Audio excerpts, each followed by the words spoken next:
Live from Mansell Stadium in DuBois, District 9 Class 1A football semifinal this afternoon. The Redbank Valley Bulldogs and the Brockway Rovers, second-seeded Bulldogs coming in. They had a first-round bye, 6-team playoff bracket this year. Brockway knocking off Countersport last Friday night to make their way into this one. Brockway 62-6 winner over Countersport. Welcome into the Kerle Tire Pregame Show, everybody. It's Kerle Tire High School football. Big thank you to the folks here at DuBois High School for rolling out the red carpet. That red carpet brought to you by McMillan's Carpet Outlet. My name's Dustin Kifer. Governor Bob Dunkle is beside me. Nico's on the camera. Adrian is beside us producing today. Bob, do you remember me? It has been a long time. You know, usually you're over there barking orders out as the producer to us, but great to have you in the saddle right beside me. The production side is so much more fun because I can be a jerk and I can be really bossy to everybody and I can tell everybody what to do and nobody hears I was going to say that's the big key. No one out there realizes the abuse that we have to take.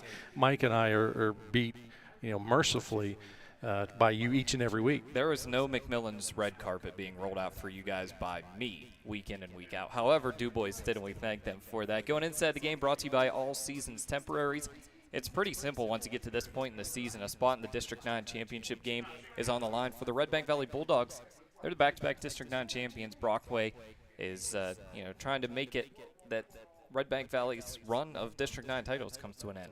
Well, it's a tough task, and obviously these two opponents are very familiar with each other. A couple of weeks ago, I was coming out of the mountains in Idaho while the game was taking place, but wound up being a very close ball game. Redbank Valley holds on for the victory. Interesting, a lot of different things took place in that ball game, and we'll talk a little bit about that at length here in the pregame show as it goes on. But certainly a lot of fun, and that's one of those deals. Forget that game; it's over. That's history. That's water underneath the bridge. You're here to take care of business today.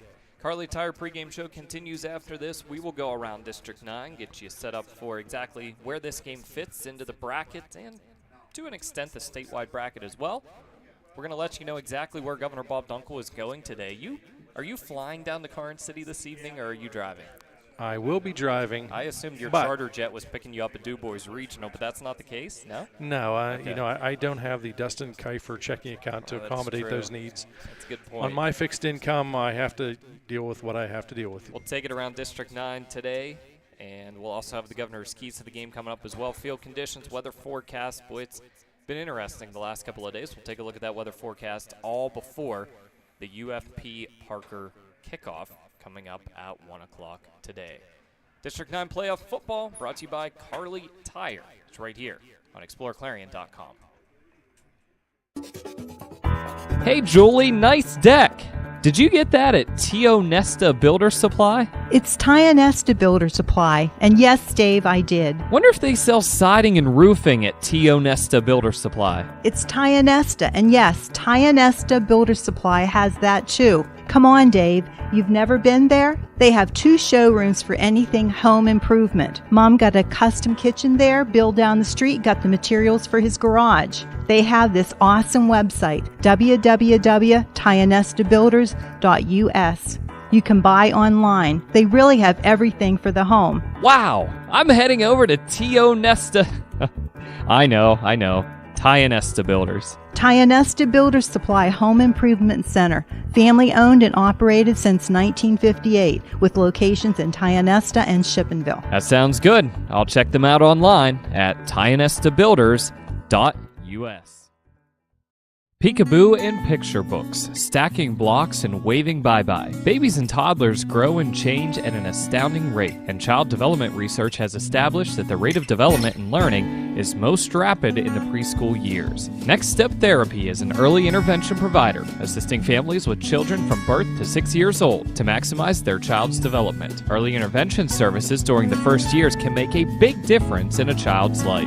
Next Step Therapy offers a variety of professional services, including physical, occupational, and speech therapy, along with special instruction, nutritional guidance, and sensory integration. Services are provided at the Enrichment Center and in the home environment. As a parent, you have a choice. Choose the caring professionals at Next Step Therapy. Log on to nextsteptherapy.net to find out more about Next Step Therapy. 145 Steffi Boulevard in Seneca and at 42490 State Highway 27 in Titusville. Next Step Therapy, helping children reach their full potential.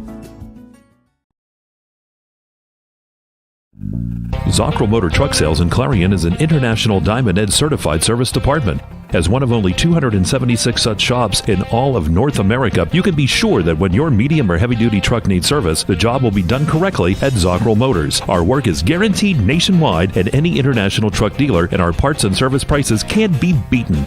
Our technicians are factory trained and factory certified. Don't trust a shop that just thinks that they can make repairs. Come to Zockrell Motors Diamond Ed Certified Service Department. If it's maintenance you need, click ZockrellMotors.com or call us for a quote on those jobs too. Our prices are great. Best of all, you know the repair is done right and it's guaranteed. Get your truck service work done at Zockrell Motor Truck Sales, 2 miles north of exit 64 Interstate 80 in Clarion.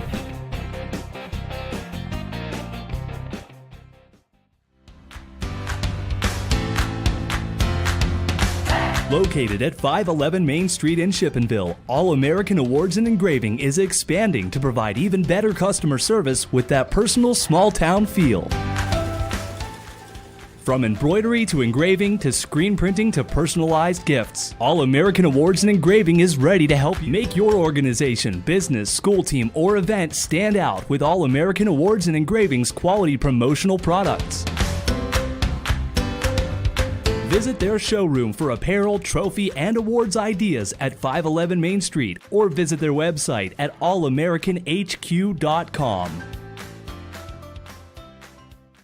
Owners and operators, if your business depends on your truck, then we've got you covered. From simple oil changes to complete engine rebuilds, Bauer Truck Repair has the tools and the know-how to get the job done. We also offer 24-hour roadside assistance. Anywhere, anytime, any weather. Our techs are ready to get your truck fixed and back on the road. We even offer towing and load transfer services. At Bauer Truck Repair, we understand that every minute and every dollar counts. So trust your business with our business. Bauer Truck Repair, located off exit 60 in Shippenville. You can also find us online at exploreClarion.com or call us at 814-226-6023. That's 814-226-6023.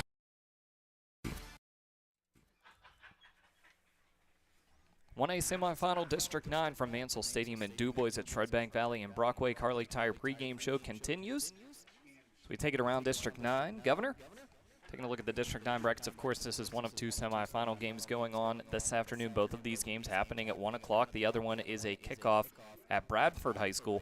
Keystone, 4th seed, taking on Port Allegheny. Port Allegheny, as the top seed, did have a bye into this semifinal round. Keystone knocking off Union AC Valley 35-15. Governor, I know this is one of those days with 2 different semifinal games going on at 1 o'clock where you want to clone yourself, don't you? I mean, both of these games were really appealing football games for us to be able to go see. Exactly right, and logistics come into play and a number of other factors, and obviously we can't be 2 places at once, at least not yet anyways.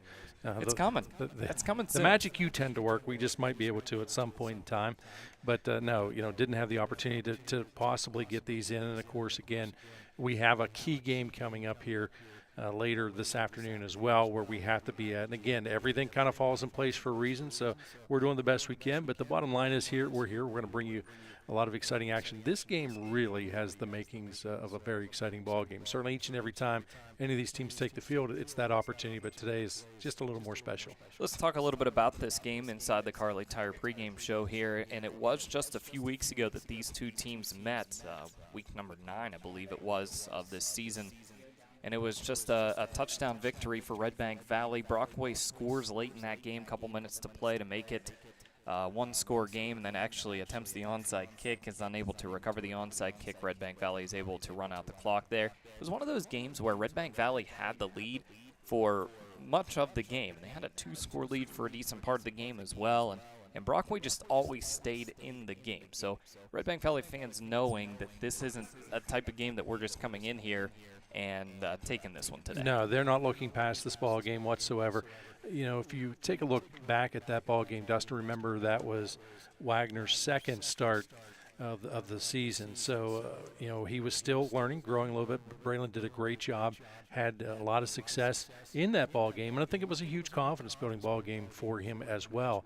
But, it's another week. It's another opponent. It's taking place, of course, coming off a big week, but also maybe a little bit of rust could be involved. Now, they did scrimmage in their bye week. They had a bye week as well, so did scrimmage in that one.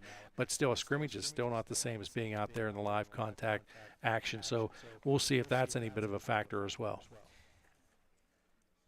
Taking a look at the 2A bracket, that's the game you're heading to tonight. Clarion, Central Clarion, and Brookville for the 2A title in District 9. We will also have that broadcast for you, live video broadcast with approximately.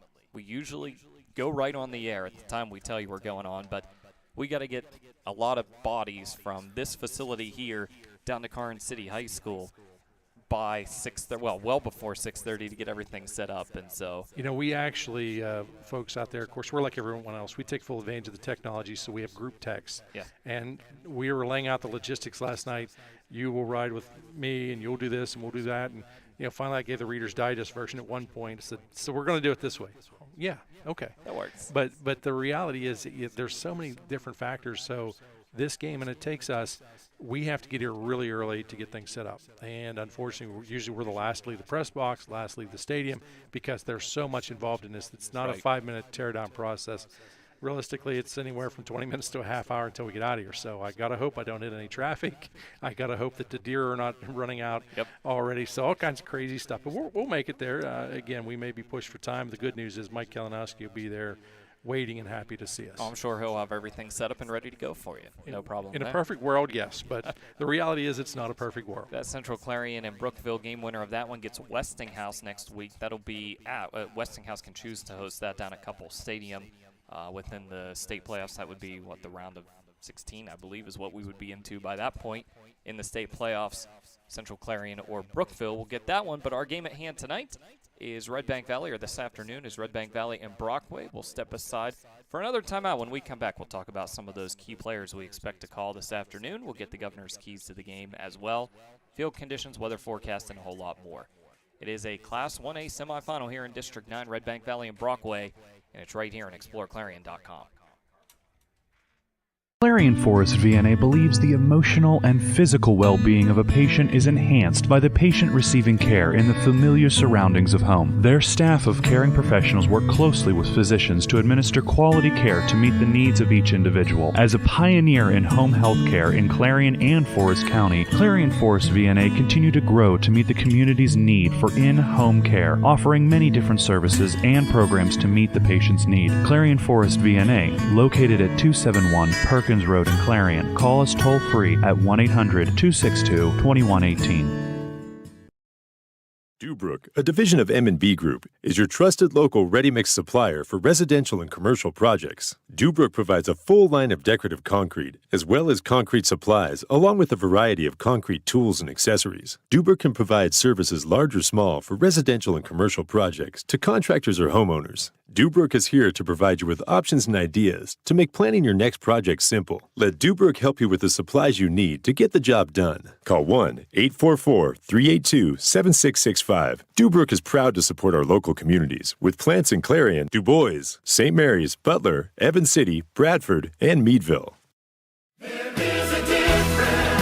Our focus has always been on you at Clarion County Community Bank. So let's talk about your needs of today and your plans for tomorrow. Let's talk if you're looking to update your home, expand your business, finance equipment, or establish a line of credit. Let's talk about making your dreams a reality at any one of our 4 locations in Clarion, New Bethlehem, Reimersburg, and Franklin. Clarion County Community Bank.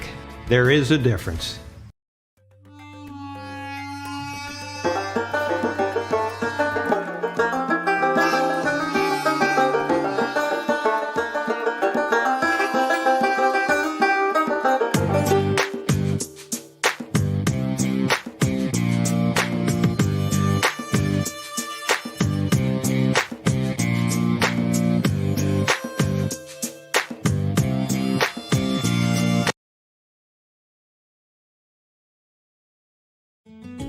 One of the biggest risks to your future could be running out of money during a longer than expected retirement. Many people have not yet taken the time to determine if they will have enough assets to last throughout retirement. Our Retirement Income Evaluator can help you develop a roadmap and actionable recommendations. To learn more, stop by our office located at 162 South 2nd Avenue in Clarion. Give us a call at 223-9990 or visit JannyClarion.com. Janney Montgomery Scott, LLC, member NYSE, FINRA, and SIPC.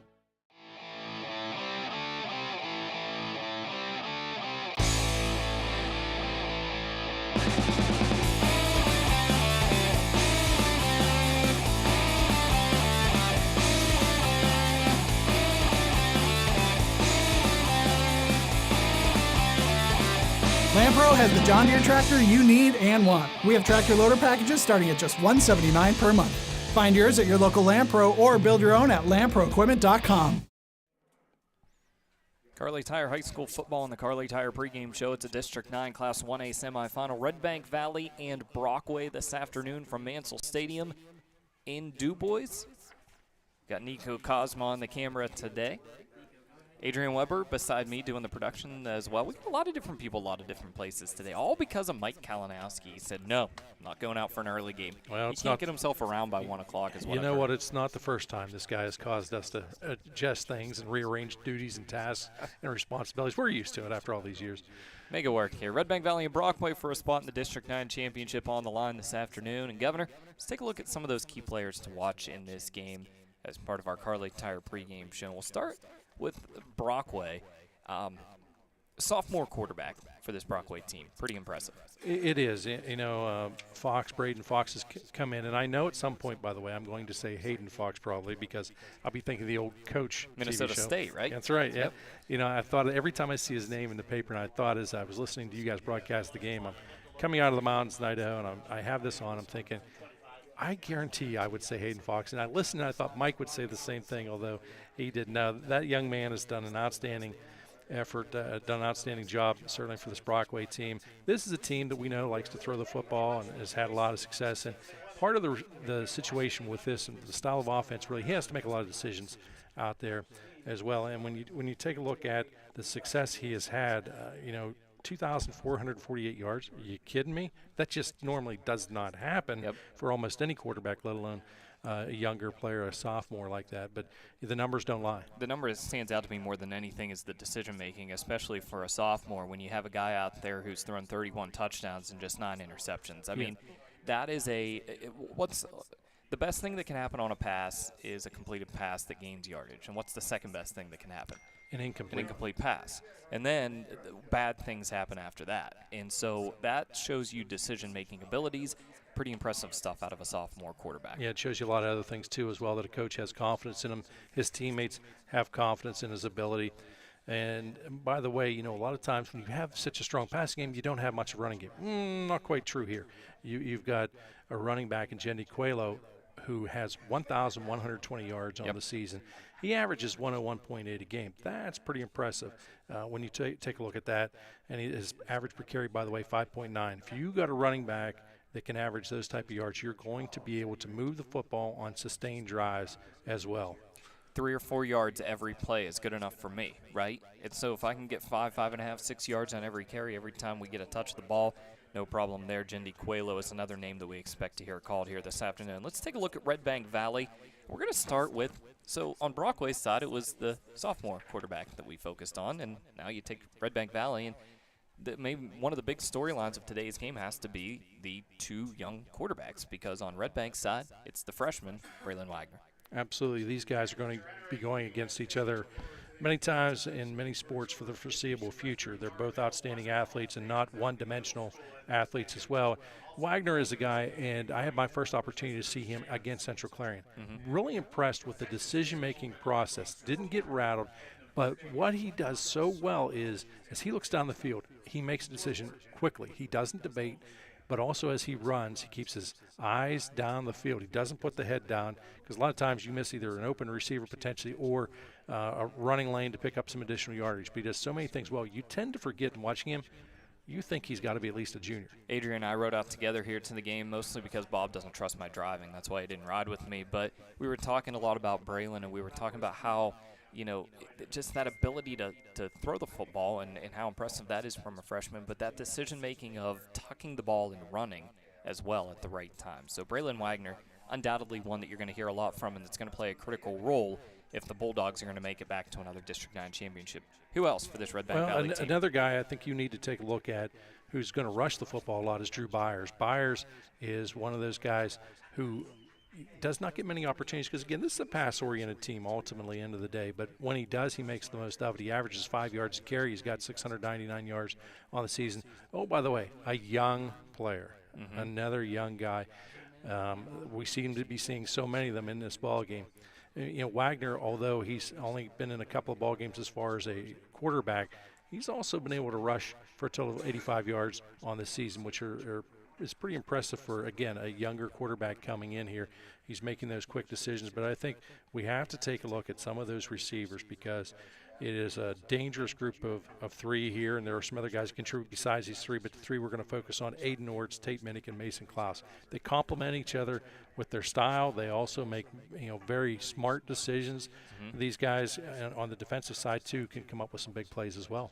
Quite a crew of receivers for that quarterback there as well, and there's a ton of speed. A lot of fun to watch. Both of these teams are going to see the ball thrown around quite a bit. Some smart decision-making from these quarterbacks. It should be a great time here this afternoon. We're going to step aside, take a quick break. When we come back, we'll have all the pregame festivities for you, the governor's favorite part, that ceremonial coin toss. Hey, you know what? I'll tell you about this later. Let's get to that break. Thank a few sponsors. You're watching the District 9 Class 1A semifinals on Explore Clarion.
Back here to DuBois Mansell Stadium, straight to the national anthem presented by the Redbank Valley High School Marching Band.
Great work by the Redbank Valley Marching Band. Eli Terwilliger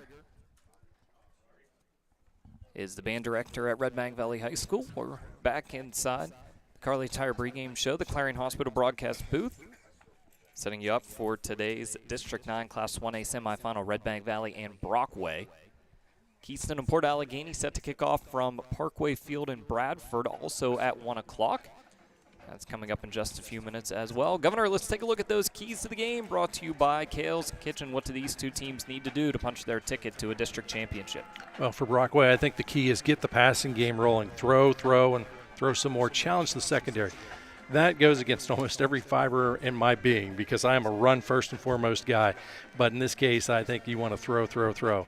I think also you cannot turn the ball over. That's going to be a huge key. I think use all of your weapons offensively. Keep the Redbank defense guessing by keeping all those weapons active, meaning you're still going to have to run the football, but I do think your bread and butter will be with that passing game. Try to rattle Wagner a little bit. Show multiple looks. Try and confuse him defensively. Limit his time in the pocket. If you give him time, he will make you pay the price. For Redbank Valley, I think it's important. Pick up where you left off last week. Get that offense rolling early. Make adjustments as the game unfolds. And I think that's something that we don't talk often enough about. You know, Coach Gould has had a lot of success in making those adjustments. He makes the key adjustments as the game unfolds. And the secondary must make plays. Fox and company, they're going to complete passes, but don't surrender the big play. I always talk big play means 20 yards or more. If you do, usually it's going to lead to points. And finally, I think you got to win third down. Look, convert when you're on offense, but stop them on defense. That's the key, is that third down play. The reality is certainly you want to be in makeable third downs when you're on offense, and of course you want to have in third and long situations defense. You cannot always control the situation you're in, but you can control the outcome of that play. Governor has a 96.4% accuracy rate this season on his Governor's Keys to the Game. I would trust them if I were you. Field conditions brought to you by Cousin Basil Restaurant. Field conditions are great here. We have the artificial surface here at Mansell Stadium in DuBois, but with all that rain last night, you saw a lot of puddling in a lot of fields last night that were used. I mean, you still see some puddling in different places that are not on the playing surface. This thing has drained very well. Should not be any issues down there on the surface. Again, field conditions brought to you by Cousin Basil Restaurant. And certainly a mighty fast track indeed, I suspect. Both these teams have a lot of speed out there, too, to deal with. Weather forecast today. Weather's been a big story over the last few days. It's forced some districts and some games, including District 9 with the AA championship game, to move a game from last night at Memorial Stadium to Karn City this evening. Some schools played on Thursday nights. Others did play last night. But the weather forecast for today, looking for temperatures in the mid to upper 40s during the game today. Winds are out of the, which direction they're coming out of? I pay zero attention to the weather. Going to come out of the west. About 8 to 10 knots is what I heard. Are Sky you sure? cover percentage, what do you have that at today? You've been hanging around Mike Kalinowski way too long. I'm going to quiz you. What's it look like? It is very high. How's that sound? It's a safe answer. Coin toss. Brockway has won the toss and will receive. So Redbank Valley will kick off to start this game. So, Governor, we were talking about the ceremonial coin toss, which I know you love. By the way, the weather forecast for today is brought to you by J&J Feeds and Needs and Trailer Sales. There is a little chance of rain later on in our game today, so just keep your eyes on that. We'll see if it plays a factor. My day job is as a teacher and talking to some of my students, and I broke the news to them that coin toss that happens a few minutes before the game. Now, the football players in my class obviously knew, but all the other ones, there were members of the cheerleading squad and the band and just general student body, no idea. And I told them, Governor Bob Dunkle loves the ceremonial coin toss. It's the only reason why they keep it. First off, you did a good job in educating them, telling them what happens. But second, you lied to them because I absolutely despise that. This is time I can't get back in my life. If you had all these games up I've done over the last 35 years, why, think of the time. Well, really this only started, the last 10, 15, something like that? Right. So either way, I'm still losing time, valuable time. There's more sand in the bottom of the hourglass than what there is in the top. Brubaker and Pine are deep for Brockway as Klaus set to kick off. And we are underway in the District 9 Class 1A semifinal. And it's taken by Brubaker. Brubaker will get a little more than 10 on the opening kickoff. Brockway with their first drive of the game, our first drive of the game. It's 1st and 10 from the 30. Welcome inside the Clarion Forest VNA first quarter as we wrap up our Kerle Tire Pregame Show. Thanks for joining us here this afternoon. Bulldogs electing to come out here in that familiar three-man front. Fox with a sidecar, that's Coelho. And he'll give to Coelho. Coelho far side. Coelho near the first down stick. He's pushed out of bounds with a gain of 8. 38-yard line is where we'll set up for a 2nd down and 2 for the Rovers. Yeah, nice play. You can recognize and identify a speed as to how quickly you got around that outside. Brubaker and Hannah are your 2 receivers at the bottom of your screen. And now Hannah will slide in tight on the formation. With that extra back in the backfield there. As Fox lines up in a pistol. Give it to Coelho. Coelho has the first down and a bit more. 5-yard pickup on the 2nd down run. Jendi Coelho has our first 2 carries of the game. He's got 14 yards so far in the ball game. Nothing fancy at all about the plays. That's a good job by the offensive line opening up the holes. And Coelho making the key read. You just joined us. We got 11:34 in the game clock. Motion is Hannah. They don't give to Hannah. Give to Coelho. Coelho up the middle. And he picks up 3. 3 carries to start this one for Coelho. 17 yards for him. Brockway comes in averaging 34.5 points a game offensively. Nice, patient offense here. Wouldn't be surprised if we might see our first attempt here, passing attempt here of the ball game. Yeah, the balance is generally skewed toward the pass for this Brockway team, but it's been Coelho all 3 times, and they give again to him, this time to the near side. Cut back, and he finds his way near the first down stick. He'll be short by about a yard, yard and a half. Tackle by Colton Schick for Redbank Valley. He will be 1 yard short at the Redbank 47. 6-yard pickup, 3rd down and 1 for Brockway at the Redbank Valley 47. With a team like this, even if you stuff them up here, the odds are you probably see them go for it on 4th down unless something crazy happens here for a huge loss. Coelho, first down. Coelho through 1 tackle, a 2nd tackle. Coelho down to the 36-yard line. 11 yards for Coelho and another Brockway first down. This offense is clicking right now on all cylinders. Do you see the slight adjustment in the formation there as they bring? Yeah, trying to see who that is back there in the backfield, but they bring a guy back into that backfield as an extra, almost a fullback type of position. But he's right, you're heavy on the one side. Yeah. Fox fakes to Coelho. Now he'll keep it near sideline. He's out of bounds. And it's going to pick up a lot more yardage. Some contact out of bounds. He was probably a step and a half out of bounds, and the extra shove is going to add 15 onto it. The run itself stepped out of bounds at the 29-yard line. It's good for 7. But we should see 15 out on the end of that, which should put it down at the 14-yard line for the Rovers. Official will make everything official as they march the yardage off. And not to start Redbank Valley certainly was looking for, but for Brockway, you could not have drawn up a better script. Executing very effective.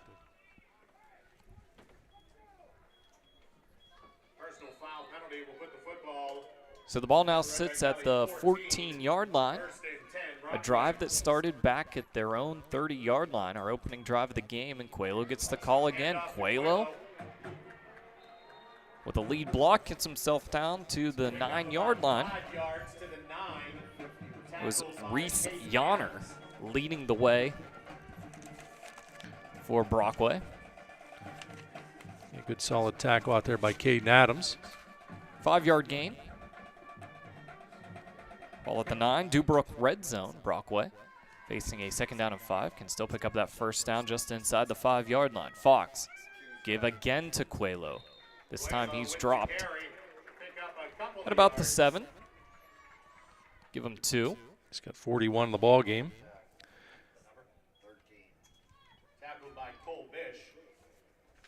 Bish on the stop. It'll be 3rd down and 2 for the Rovers. They want to try and stuff some gaps here defensively if you're the Bulldogs. Clock under 9 minutes now in this first quarter. Opening drive of the game. Coelho gets the call again, this time from the end. The Bulldogs are able to sniff that one out.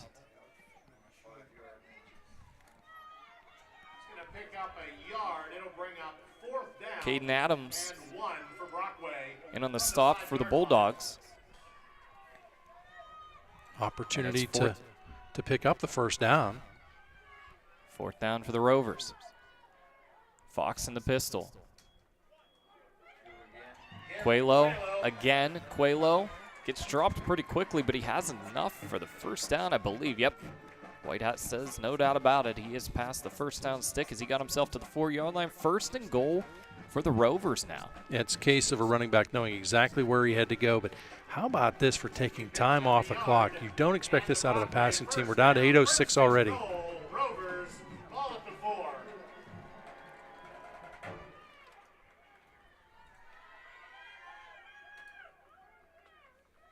There's Fox in the pistol. He'll hand off again to Coelho. Coelho gets tripped up, gains a yard.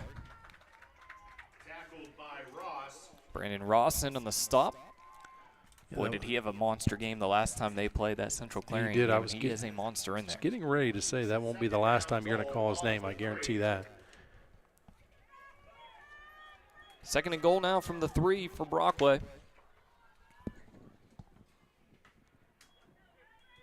Fakes to Coelho. Fox is going to keep it. Fox is short of the goal line, but he picks up 2. Down to the 1-yard line. It's now 3rd down and goal for the Rovers. This is so tough to defend against a running team like this, or a team that has the ability to execute the run, I should say. It's a passing team that really sure looks a lot more like a running team right now, but this is so tough. You don't have a whole lot of real estate to protect, and you're facing a quarterback who can tuck it and run. You're facing a running back who's already got 46 yards in the opening drive. Carter Hickman now in a wildcat formation. He'll take the snap, but I think he's short of the goal line. Yes, he is. The Redbank defense holds on 3rd down. They put Hickman in to take the snap, and he stopped. That ball's actually at the 1-yard line, not inside the 1-yard line, so it is now 4th down and goal. This drive is now creeping toward 6 full minutes. We're past the 5.5-minute mark of this drive. We're at the 6:20 mark of the first quarter. I think if you're on that Brockway sideline, you can't believe how excited you are about this long drive, but you got to get points out of it. It's Fox back in now at quarterback. Coelho gets the handoff, and he is dropped in the backfield as Redbank Valley holds. It's Cole Bish shooting through, tripping him up. And the big stop for Redbank Valley as the drive goes 6 minutes and 3 seconds for the Brockway Rovers to open this one up. Wow. And that's the frustrating part about being a coach and even on the field out there, is you have that long, lengthy drive and no points on the board. 14 plays, 6:03 off the clock. But if you're Brockway, you needed to get points there. That's a big stop and a big momentum build. Let's see if they go quickly to the air and try to keep the momentum going. They don't. Byers gets the call, and he gets some yards. Up the middle past the 10 to the 13-yard line. That's a gain of 6, maybe 7. Sorry, Bob. Bob's the stat guy here. I think he really enjoys. I'm used to it. How's that sound? Really enjoys when we make the calls unpredictable there. 2nd down and 3 for the Bulldogs. They give again to Byers. Quick snap there for Redbank Valley. Byers picks up 2 this time. It's 3rd down and 1 for Redbank Valley. Would you have been surprised? You heard me say there, do you think they'll go to the air quickly? Would you have been surprised with this offense of Redbank Valley and the way they call plays if they would have just gone immediately for the kill shot? Not shocked there? at all. Just immediately trying to get. I think if you probably would have been up closer to the 20-yard line, that's what you would have witnessed. Yep. A little bit more risky when you're inside or near the 5-yard line. They'll give it again to Byers, and he has the 1st down. Near and past the 20-yard line. 6-yard gain for Byers and a Redbank Valley 1st down.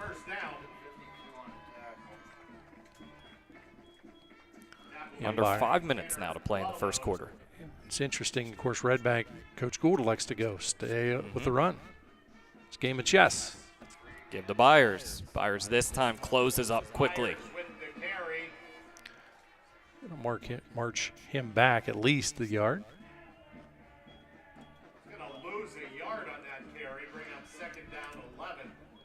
1 yard loss, 2nd and 11 now for the Bulldogs.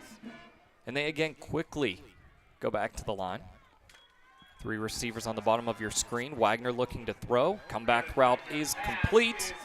And a 1st down past the 35-yard line. Steps out of bounds at the 36-yard line as Tate Minnick hauls that one in. Yeah, nice job. You can tell those two have worked together a lot in practice. 16-yard pickup from Minnick. And a 1st down for the Bulldogs at their own 36-yard line.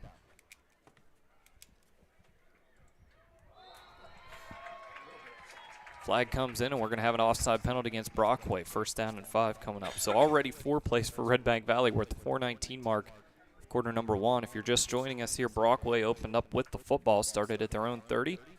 Went the distance, had the ball inside the 1-yard line, got stopped. Redbank Valley defense holds, 14-play drive, 6:03 off the clock, and no points for the Rovers. Now Redbank Valley with a 1st and 5. Braylon. Wagner looking to throw, has the first down, complete to Tate Minnick. It's past the first down stick near midfield at the 48-yard line. Again, nothing fancy. You know, I think both of these teams are very well aware of what each runs, but chains move. 7 yards on that completion. Near midfield, first down for Redbank Valley. 3 receivers at the bottom of the screen. We have flags come in pre-snap again, and I think this one is going against Brockway as well.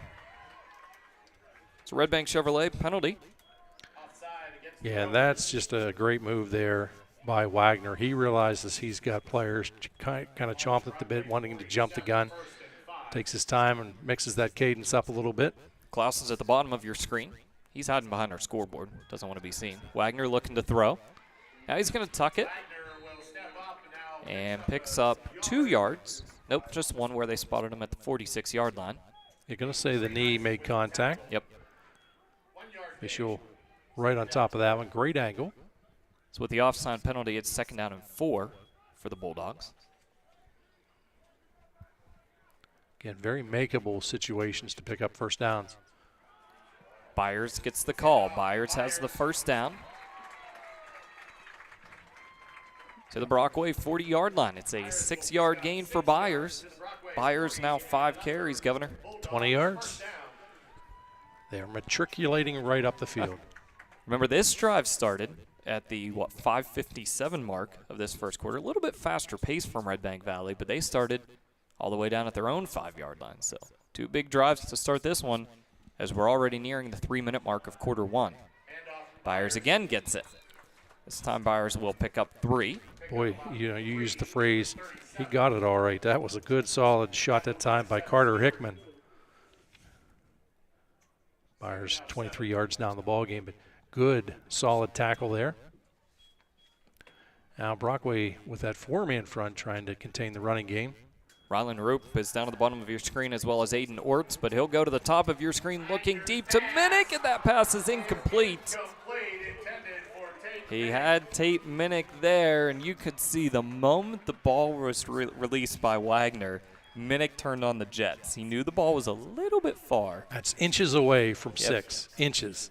Not yards, inches. And that's the shot. We've seen this Redbank Valley team enough, Governor. That's the shot that I was wondering if they would take a little risk and take that at the 5. Knew it was coming at some point in time. Still those 3 receivers at the bottom of your screen. Minnick is the guy at the top. Wagner rolls to the near side. He's looking under some pressure, and he's going to be dropped. He is sacked. Back at the 43-yard line. Hickman is in there for Brockway, and that is a loss of 6 back to the 43-yard line. Oftentimes you'll hear me say the phrase, sometimes the best pass you can throw is the one you didn't, and that's the case right there because that had potential interception all over it. That's why you decide to eat the ball and punt it away. Minnick to kick. It's a sideways spinner, and it's taken inside the 10-yard line at the 6, and nowhere to go for Matt Pine. And with under 2 minutes to play here in quarter number 1, Brockway will get their 2nd drive of the game. They take over the 152 mark. Based on the way Brockway has run, oftentimes when you face a team that likes to throw, now you lick your chops defensively, but you got to play, if you're Redbank Valley, you have to play this straight up. Brockway initially indicating maybe looking towards a pass on this one. As you see the Bulldog defense shift a little bit.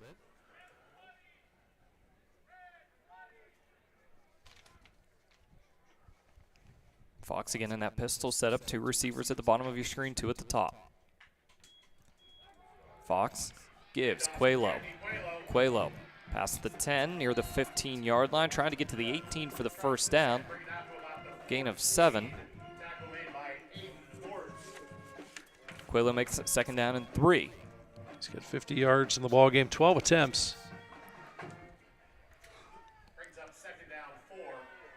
just surprised that Brockway has not went to the air yet. They've had a ton of success, certainly rushing that football, but you got to think now would be a great time. Redbank is selling out, cheating a little bit on that run. Still not able to stuff it up, and we will see a timeout. Yeah, a little bit of confusion on the Brockway side. We will step aside as well. 1:14 remains in our Clarion Forest VNA first quarter. Scoreless here. A couple of big drives from both teams to start this one. You're listening and watching high school football, District 9 Class 1A semifinals on exploreClarion.com.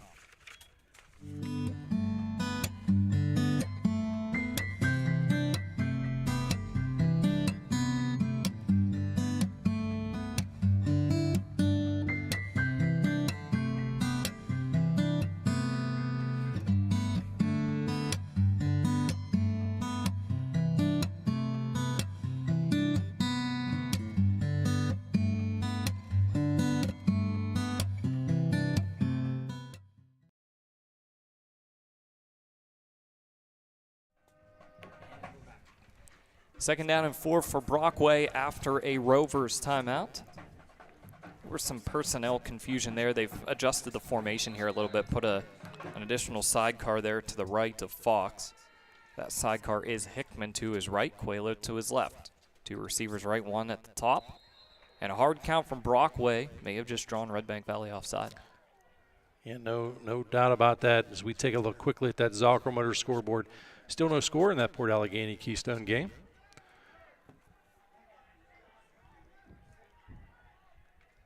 And Bob, I'm not going to lie, my eyeballs wandered down to the screen as well to watch it, so I wouldn't know I didn't why. see the indication. The officials are discussing this amongst themselves.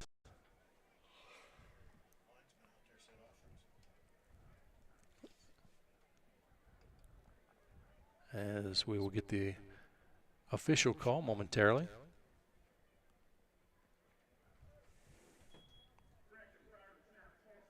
So we have a false start penalty. And that's a great job, the officials working together with each other to get the call correct. I think everyone saw the movement on the defensive side, but the official happened to catch it on the offensive side. The offensive lineman moved. Pryor drawing the defense offside. Line to gain here is near the 18-yard line for Brockway. Give us to Hickman as they fake to Quaylo. Hickman doesn't have anywhere to go. He's dropped no gain. Maybe even a loss there back to the 9-yard line.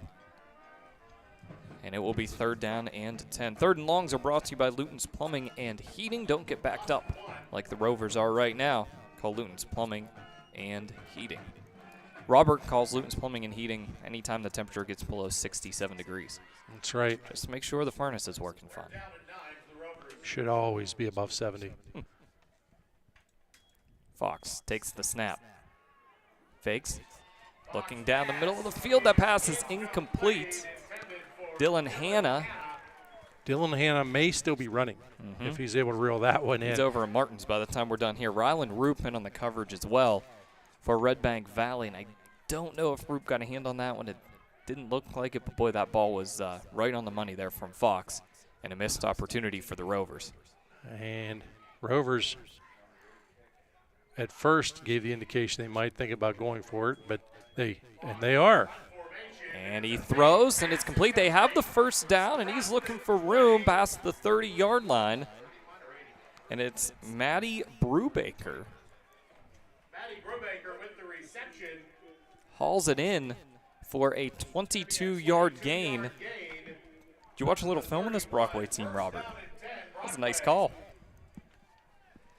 It's a benefit of having your quarterback back there as your punter, isn't it? Absolutely. Take full advantage. Use the weapons. That was one of my keys. 3 Got seconds a lot left. of them. This should be it for our first quarter of play. The Clarion Forest VNA first quarter wraps up. We are scoreless here.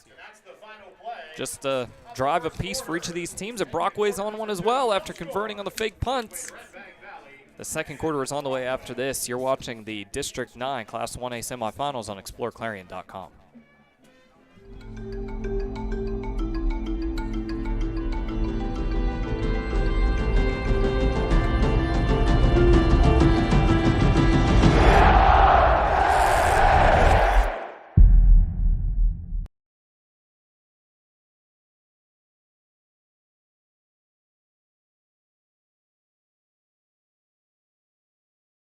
You can afford a gorgeous, custom-designed hardwood Kerle's kitchen for a lot less than you'd pay at a DIY store. Go to FactoryDirectKitchens.net. At Kerle's, there are never middleman markups or hidden charges that can add 40%. Go to FactoryDirectKitchens.net. That's FactoryDirectKitchens.net. Hager Paving second quarter getting underway here. The Rovers with a 1st and 10 at their own 32, but the big play on this one was the most recent play we had, and that was that fake punt. Bob, what did you see? Because I made a big deal about how nice call on that one. What did you see that indicated to you that was probably Fox, as they broke the huddle, made the formation, didn't go near enough, because where he was at, if you would have tried to punt from there, you'd have nailed one of your linemen right in the behind. Fox, Quelo, up the middle. Quelo doesn't get touched for the first 2 or 3 yards of that run and is finally dropped by Cole Bish after a gain of 6. A little surprised by how much open space Quelo has had most of the time today. A little bit, but I think Redbank is playing a little what I would refer to as on the conservative side. They don't want to over-pursue because they're respecting his speed. Yep. Give up 5 instead of 50. Exactly. You over-pursue a guy like that can make you look like a fish out of water. Quelo in that pistol back location. Tries to cut back. And boy, that speed and that cutback ability, there wasn't any room there, Governor. And he's still able to pick up 3 yards, maybe 4. It's making something out of nothing.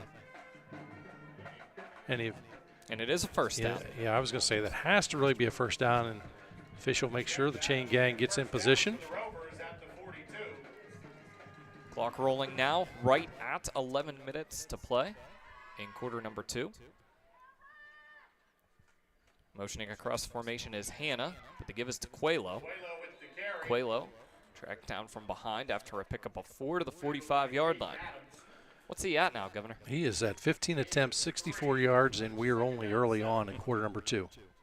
He got, 7 or 8 of the carries, if not more, in that first drive of the game, I believe. Remember, first drive going just a little more than 6 minutes for the Rovers. Yeah, very, very impressive start for him. Both of these offenses really not necessarily a hurry up. At times they can be, but they get to the line and look over, get the play call, wristbands. Quelo, lots of speed through that line. Boy, Governor, he picks up 4 on this one to the 49, but there's no contact. Yep. Until he gets 3 or 4 yards into it, and with the speed he has. Yeah, that offensive line, an outstanding effort, outstanding job there, opening up some huge holes. By the way, we do have a score in that Port Allegheny Keystone game, 6-0. Port Allegheny on top. Parkway Field and DuBois hosting that one. Winner of this one gets the winner of that one next weekend. District 9 championship game. Fox will motion Hannah across. Ball is loose.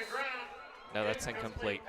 Incomplete. Okay, so we see this a lot from Redbank. Redbank calls it their Jayhawks is what those are, but it's the jet sweep looking thing, but it's actually a pass. And Governor, that's the reason why you do it that way, right? That is the beauty. That way, everybody says, geez, there's too much of a chance to turn the ball over. Well, there's really not if it falls on the ground. Yeah. And that's exactly, he didn't catch it cleanly. Makes it 4th down, and here you got to play straight up. I suspect we will see Brockway go for this. Their defense has played outstanding thus far. We've seen Dylan Hannum motion across that formation quite a bit. Finally, they call his number that time, but it can't connect. Got to get to the 48-yard line of Redbank Valley. And here's Quelo. He's near it. He's past it. Brockway has a first down, and the drive remains alive into Redbank Valley territory at the 45-yard line, a gain of 6. Had the opportunity to bring him down right at the sticks. He probably still was going to get that first down. Could not bring him down as Quelo kept the legs churning and moves those sticks once again. Brockway has dominated time of possession, but we still have yet to see a score in this one, Dustin. They have a fresh set of downs in Redbank Valley territory at the 45-yard line. Quelo to the right side of Fox. He has 2 receivers on each side. He's going to look to the right. Now left side. Has a receiver wide open near sideline. He's into the end zone. Maddie Brubaker, touchdown Brockway. The Rovers on the board first with a 45-yard touchdown pass. At the 9:20 mark in quarter number 1, the Rovers, who have gone to the ground time and time and time again, 21 times so far in this game. Put it in the air, and Fox connects with Brubaker.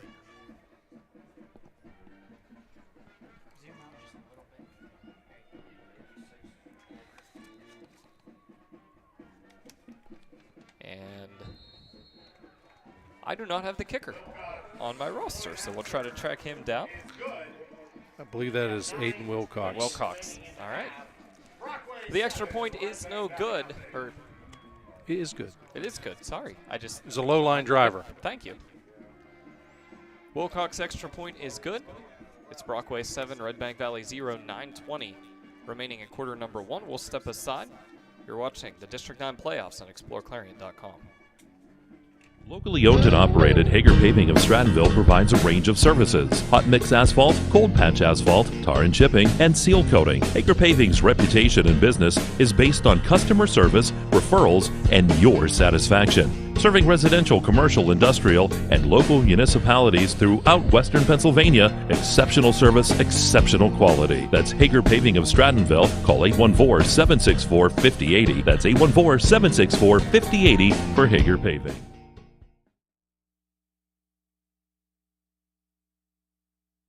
So how about this for the Brockway Rovers? They open the game with a 14-play drive and get stopped at the Redbank Valley 1-yard line. This time they cash in with a 12-play drive.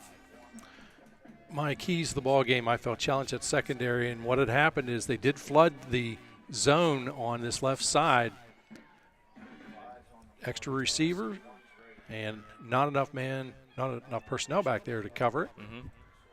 In the end, Matty Brubaker goes down that sideline for 45 yards and gets 6 points out of it. Minnick is deep for Redbank Valley alongside Orts.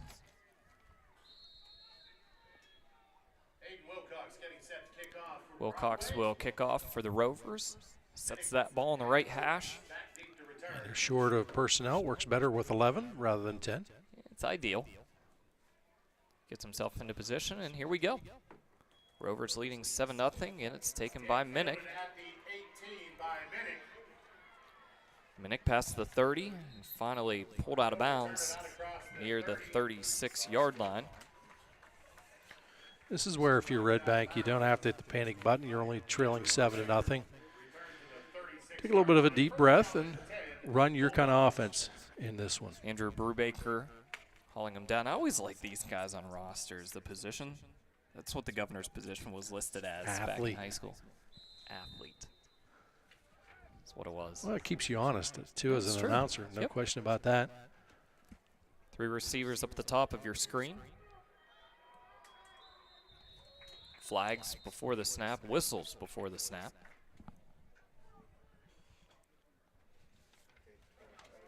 We have a timeout taken by the Rovers. It is their second timeout of this first half with 9:11 to play here in the first half. It is Brockway 7, Redbank Valley 0.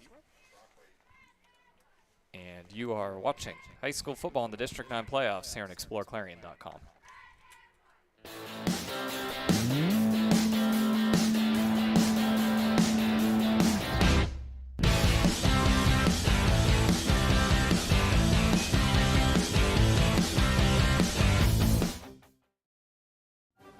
Best of luck this season to all our local football teams. From your one-stop car, truck, and SUV dealer, Clarion Ford, Chrysler, Dodge, Jeep, and Ram. Visit us on Main Street in Clarion or start online at clarionauto.com. Right back to action here with a first down, starting the drive for Redbank Valley at their own 36-yard line. Wagner to Byers. Byers met at the line. Byers actually met in the backfield. Flag comes in. Is that a face mask ball? Actually, I thought I saw a hold on this side, but let the officials sort this one out. There was contact with the face mask, but officials, he's on top of it. This is a big one right here for this drive because, I mean, that's a yard or two in the backfield, so you're looking at first down and 20-plus, or the face mask penalty, and it is. It's the 5-yard variety. So it's not the 15. It happened at the 35. Now we have a stoppage. Got to get the spot correct. Yep. Yeah, it happened in the backfield, so they go 5 from there. It's going to be first down and 6 for Redbank Valley. I'll come up in press coverage now on Minnick, try to slow his speed a bit. Wagner has an open lane, steps into it. Now to the sideline, he has the first down and avoids contact, gets out of bounds. No, he doesn't get the first down. I spoke wrong. He is on the just far short. sideline, he's short. He stepped out of bounds at the 45-yard line. But a nifty bit of running to get him in, again, highly makeable situation here. Boy, I'd take a chance here. Yeah. This is where it's not a free down in a sense, but it's a 2nd and 1 situation. Try and stretch that field. Tell you, good work by Carter Hickman there. That lane looked massive that Wagner had. And the moment he stepped up into it, Hickman was standing right there. That's what forced him to bounce it outside. And he steps out just a yard short. Now he's flushed out of the pocket again. This time he will No, they're going to mark him shy again. Wow. At the exact same location. So he is marked at the line of scrimmage. I think they were going for that shot, though. Now, Bob, did you see what's happening? Well, I don't know where Minnick was that time, but on the first play there, Minnick's speed is deadly. I mean, that's one of those guys you want to slow down, and he was the guy that came open on a pass play earlier, but they've been trying to they're jamming him up a little bit. Yeah. Actually, it's Quelo they have on him in the slot. Now this time they do back off of him a bit. Byers gets the call, and Byers is dropped in the backfield. First one to get him was number 50, Seth Stewart for the Rovers. And so what I thought was a first down on the first play and called wrong. And then the second play at the line of scrimmage, now Stewart drops him for a 3-yard loss on 3rd down, and the Bulldogs are going to be forced to punt. Yeah, squandered opportunity there. You hit that 2nd and short, couldn't convert. Port Allegheny leading 6-0 in the second quarter over Keystone's Archimotor scoreboard update. Port Allegheny with the ball and driving. Minnick with the kick for Redbank Valley. And Matt Pine will shake a couple of tackles but pick up 5 or 6 yards to the 32-yard line. So Brockway will start this drive in the Hager Paving second quarter, 8:07 to play in the quarter after having a 14-play drive that got into the Redbank Valley 1-yard line and a 12-play drive that ended with 7. Yeah, the positive thing here is if you are a Bulldog fan, look, you're still only 1 score away. Although time of possession has really been dominated by Brockway in this one, but you had only 7 points on the board. Quelo the pistol back beside Fox. Hickman motions across the formation they give to Quelo. Quelo is tripped up by Aiden Orts in the middle of the field. It's a gain of 7, 2nd down and 3 for Quelo. And he is up to 81 yards on 18 attempts. Pretty impressive start. It's been a while since we've had a game with somebody at that type of attempt number at this point in the game. Well, right? here's the key. I only have a line of 25 across, and then I have to start another row. So that tells you a lot. Make it 19 carries now as Quelo will have enough for the first down. Yes, he does. The sticks will move again. A gain of 4 for Quelo ahead to the 43-yard line. The 85 yards. Bulldogs looking for some answers, just cannot find an answer to stopping Jendi Quelo. Brubaker and Carlson are the wide receivers to your near side. Quelo to the right side of Fox. A first down for the Rovers. Quelo gets it. This time he's met at the line of scrimmage. Yeah, that time a little difficult in getting the exchange clean, and that slowed and disrupted the timing, gave the Bulldogs opportunity to react on that one, brings up the 2nd 10 situation. Ross and Roop were part of the stop there for Redbank Valley. I got a little nervous there watching Brandon Ross running down that line. I'm not even out there, but not the guy I want tracking me down. He's a hard hitter out there for the Bulldogs. 2nd down and 10 for Brockway. That's forward pass. It should be incomplete, and it is. Looking for Hannah. Yeah, not a bad incompletion. Redbank Valley sniffed that one out. It's now 3rd down for the Rovers. So they're looking. There's a little conversation taking place amongst the officiating crew. I'm not sure what it's about, but now we're going to the far side official now to have a conversation over there. it looks like there was an issue with that football. Yep. They're pulling it out. The Patriots manager not handling footballs today.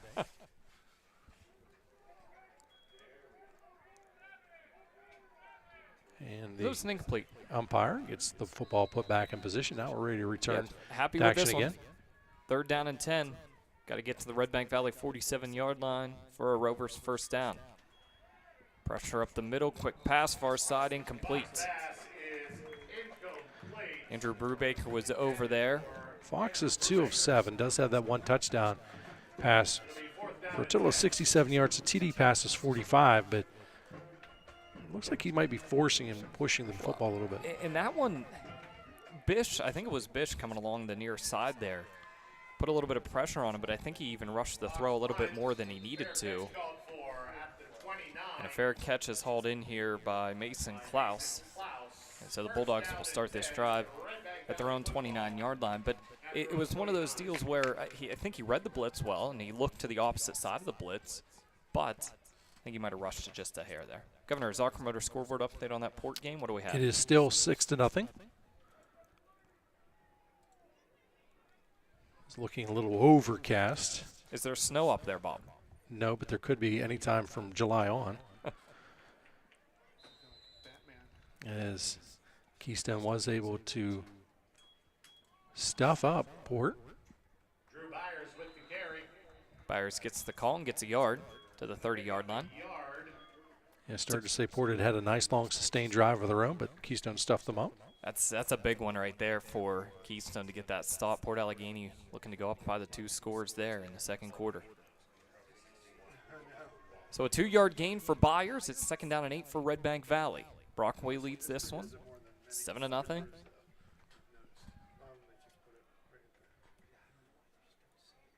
Three receivers are at the bottom of your screen. Wagner looking to throw.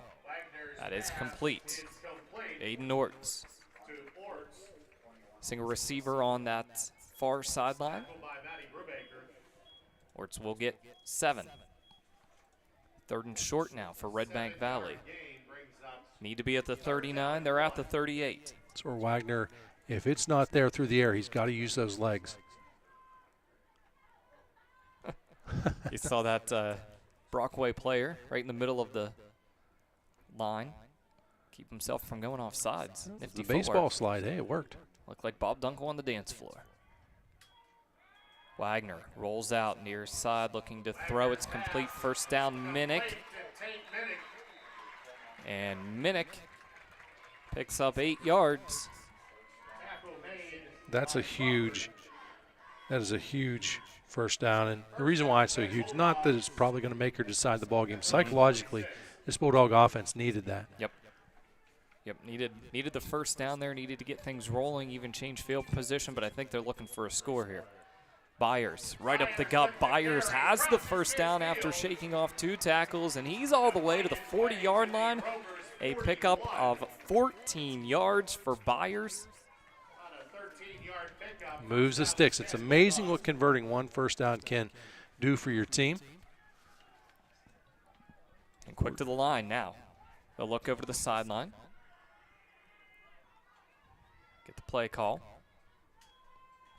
And give to Byers. Byers gets through the line untouched, and he'll pick up 6 at the 35. Byers has that little jitterbug move, and what happens is, as a defender, you crash in, and then you watch, unfortunately, you watch the top half of a move. You should always look at that waist. Does that little jitterbug move, and that freezes you and allows him to pick up positive yardage. 10 carries, 41 for Byers. Hard call again from Wagner. Everybody moves but stays on side. Look over. See what we got. Now Wagner looking to throw. He's past the line of scrimmage. He'll keep it. He has the first down. He's at the 20 and finally pushed out of bounds at the 16-yard line. It's a gain of 19 yards, and it puts the Bulldogs inside the DuBois red zone. It literally looked like someone out there blew a whistle because the defenders almost stopped. They kind of went to about half speed. I think I didn't hear any whistle or anything like that, but I think someone must have thought they heard something. But a good job again. 3.5 to play in the first half. Again, moving that football down the field. Only a short gainer, however. The Byers 42 yards in the ball game. Second down and 9 for the Bulldogs now. Wagner to that wide side of the field. And that's incomplete. Boy, that's a tough pass to make there. It was intended for Ryland Rope. And we see penalty flags everywhere late in this one. Not even going to venture a guess on this one. Officials talk it over with each other. That last play for Redbank Valley, the spacing is great on that one because you're sending a couple of guys deep. You've got Roop coming across. Early indication appears it's going to go against the Bulldogs. And it is a personal foul penalty against the Bulldogs. Is that after the play? So it's a loss of bounds. After the play. You know, a dead ball situation after the play. Wow. That sets up a 3rd and long brought to you by Luton's Plumbing and Heating. If you're backed up, just like the Bulldogs are, call Luton's Plumbing and Heating. Line of scrimmage will be the 30, and the Bulldogs will huddle. Which you don't see very often. Just a little muddle huddle. Get together. Going to make sure everybody is on the same page. Ultimately, you want to try and chisel half of this distance away. 23 yards to get a first down here. Wagner looking left side. We'll try to get a chunk of it now. It's complete. Mason Klaus hauls it in. And going to spot that at about the 23-yard line. Yep, 7-yard completion. And now a 4th down and long for Redbank Valley. No doubt about it. The offense stays out there. Redbank Valley offense that's averaging nearly 37 points a game this season. We're at the 2.5-minute mark of the second quarter. And they are scoreless. Across the middle of the field, that is incomplete. A lot of contact, and a flag comes in. But the distance is not an automatic first down. There's also a flag back here where Wagner was. Yeah, back most in the likely a backfield. roughing the passer. So remember, not like the NFL, it's not an automatic first down. Neither of them are. Right. Correct? That is correct. Okay. And the officials will sort this out. So again, 2 flags here, 1 deep where the pass was intended and incomplete, the contact there, and also contact in the backfield as well. Here's the official's call. First one is pass interference, and that one will be declined, so obviously this one is also on Brockway, and that is a roughing the passer penalty, as the governor already said. It is an automatic first down. Okay, so one of the two of them is. I don't think it's the pass. The pass interference is not. That's correct. Yeah. Yeah, the pass interference is not, but the roughing the passer is. Boy, that's a big one right there. And that's actually the second time it's happened to us this year. That's right. Yep. Official's flag is still on the field there. He's going to grab that, and we'll be set for play here. 2:26 in the Hager Paving second quarter. Our Heater and Lumber halftime show is coming up, but Redbank Valley fans don't want to get too quickly to that halftime show. They want to see 7 points put on the board here and tie this one up. Fresh set of downs, 1st and 10 near the 16-yard line. Byers has it. There's a flag.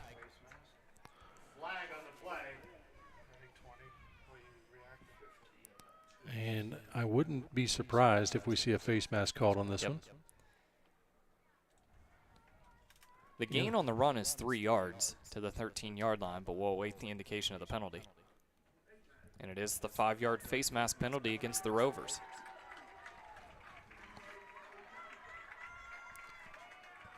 Zocker Motors scoreboard update. If I can get to it, 12-0, Port Allegheny. So Keystone had a big stop at Port Allegheny. Port's able to get it back and put one up, 12-0. Long count. First down and 3 now for Redbank Valley inside the Brockway 10. Byers with the give. Byers is met right at the line of scrimmage. Will they push him back a yard? Yeah, actually, they're going to say he was met at the 10-yard line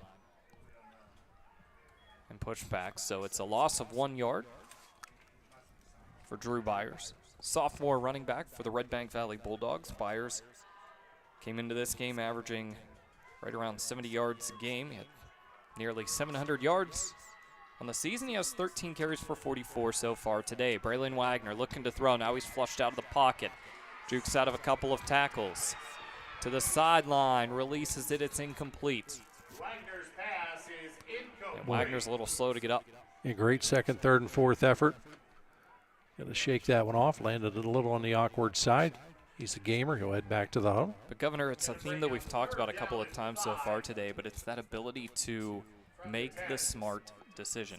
He was able to avoid a sack and a big loss of yardage, and instead of trying to force something down the field, instead, just an incomplete pass. It's 3rd down and 4 here, or whatever it is for Redbank Valley. Much more manageable than 3rd and 10. Near side, that's complete. But just a gain of 3 yards. Yeah, Roop picks up 3.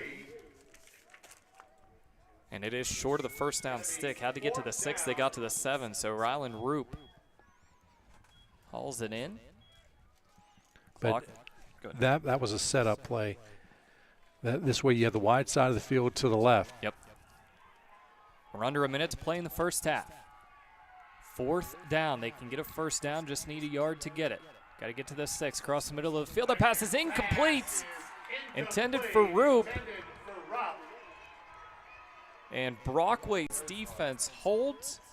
They'll get the football back. 49 seconds left. We talk about having a bend but don't break philosophy. The Rovers done an outstanding job with that. 49 ticks on the clock. They're deep in their own territory. A lot of times you'll see a team be on the conservative side. I'm not so sure we'll see that. If they have success on first down, I think they'll be very aggressive here. Well, they probably give to Coelho first here, right? Why not? I did give him the call, see what happens. If it's not broke, don't fix it. And it is Coelho. Coelho with the carry. And a quick timeout taken by Redbank Valley. Kind of the clock management that we expected to see there. 3-yard gain for Coelho, and it will be 2nd down and 7. By taking the time out there, Redbank is forcing Brockway to do something. It's a game of chess between these two coaches, and sometimes you'll see a coach be content. Let's head to the locker room. That timeout again forces Brockway to have to come out and play offense. You have the opportunity to either force a fumble, maybe there's a turnover, who knows? A lot of different things can happen. Mm-hmm. But you're giving your defense the opportunity to make a play. So, sometimes you'll have people, let's just head to the locker room. Oftentimes, if I'm on the offensive side, that's the way I would tend to be. I'm the king of conservative. However, when a coach actually takes those timeouts from the defensive side, he forces you to do some things maybe that you're not necessarily comfortable with. Right. Still 2 timeouts remaining in this half for Redbank Valley. Brockway has the 1 in the event that you see a big play here. I don't know that the mindset for Brockway at this point is score. I think it's protect the football. Yep. Protect it, see if we can get a first down. If you happen to get a big play on your way to getting that first down, Redbank Valley gets the ball to start the second half. Brockway won the toss and elected to receive. Started our game with a 14-play drive, did the Rovers. Give again is to Coelho. He bounces off of 1 tackle but cannot bounce off of the second one. Finally bringing him down is Caden Adams. And another quick timeout. We will step aside with this one. Under 40 seconds to play in the first half. Brockway 7, Redbank Valley 0. It's District 9 football on exploreClarion.com. I believe that no one can deliver someone's health care better than their primary care doctor that knows them best.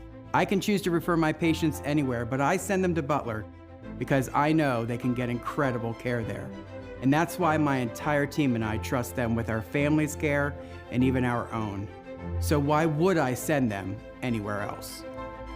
Choose the place where exceptional care meets genuine caring. Choose Butler Health System. Now a 3rd down and 7 for Brockway. A couple of runs by Coelho, a couple of timeouts by Redbank Valley. Still one left for the Bulldogs. Hard count there, almost got the Bulldogs offsides. It does not. A couple of different schools of thought here.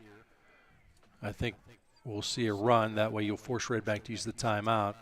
You can be aggressive and go for it, but if it's an incomplete pass, it's the same as a timeout. Coelho has a blocker there. Coelho has the 1st down. And the point is moot.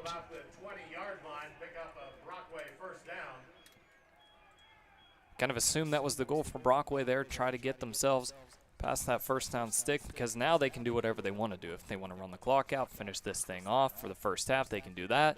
Want to take a shot, they can do that as well. You do have that one timeout remaining. They have to run one more play. The play clock is at 16, the game clock here at the field is at 16 seconds now. They will take a knee. Rovers content to take this one into the half, leading 7-0. The story in the first half has been some long drives for these two teams. And some big numbers from a running back as well.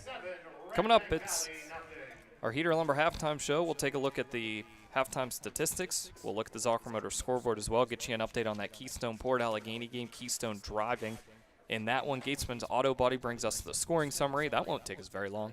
And the Governor's Keys to the second half are all on the way as well. Brockway's up 7-0 here at the half, and you're watching District 9 Playoff Football on exploreClarion.com.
West Park Rehab Physical Therapy, providing traditional physical therapy plus diagnostic testing to include EMG nerve conduction study and musculoskeletal ultrasounds. Redbank Chevrolet, the area's #1 Chevrolet dealer and Clarion County's truck headquarters. So if you're in the market for a new or used Chevrolet car, truck, or SUV, go to Redbank Chevrolet, 500 Broad Street in New Bethlehem, or online redbankchevrolet.com. Skilled staff at Redbank Chevrolet is ready to meet all of your automotive needs. If we don't see you today, we'll see you at Redbank Chevrolet. Hi, my name is Jason, and welcome to Sweet Basil. Come on in.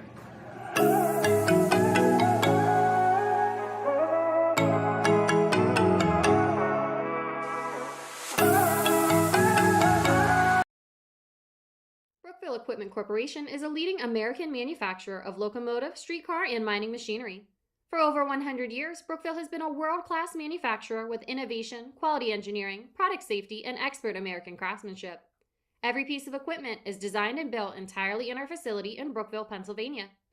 Join our team. Brookville is a family-owned business. We offer competitive wages, opportunities for growth, and outstanding benefits. Click the Now Hiring button on our website at brookvillecorp.com for current openings.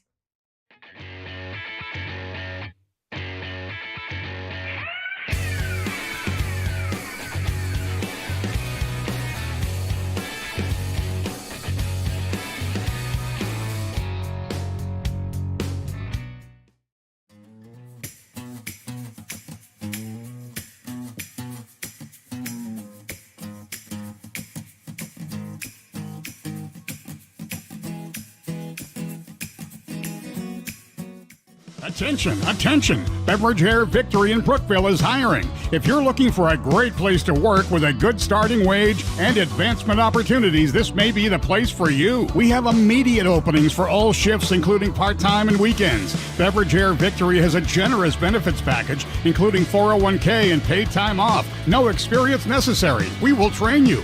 Have experience? We will pay you more. Come join our team by applying online at beverage-air.com. With so much to protect each day, Eric Schick Insurance and Financial Services is here to help you find the right coverage that fits your life. Call 814-275-2210 to learn more.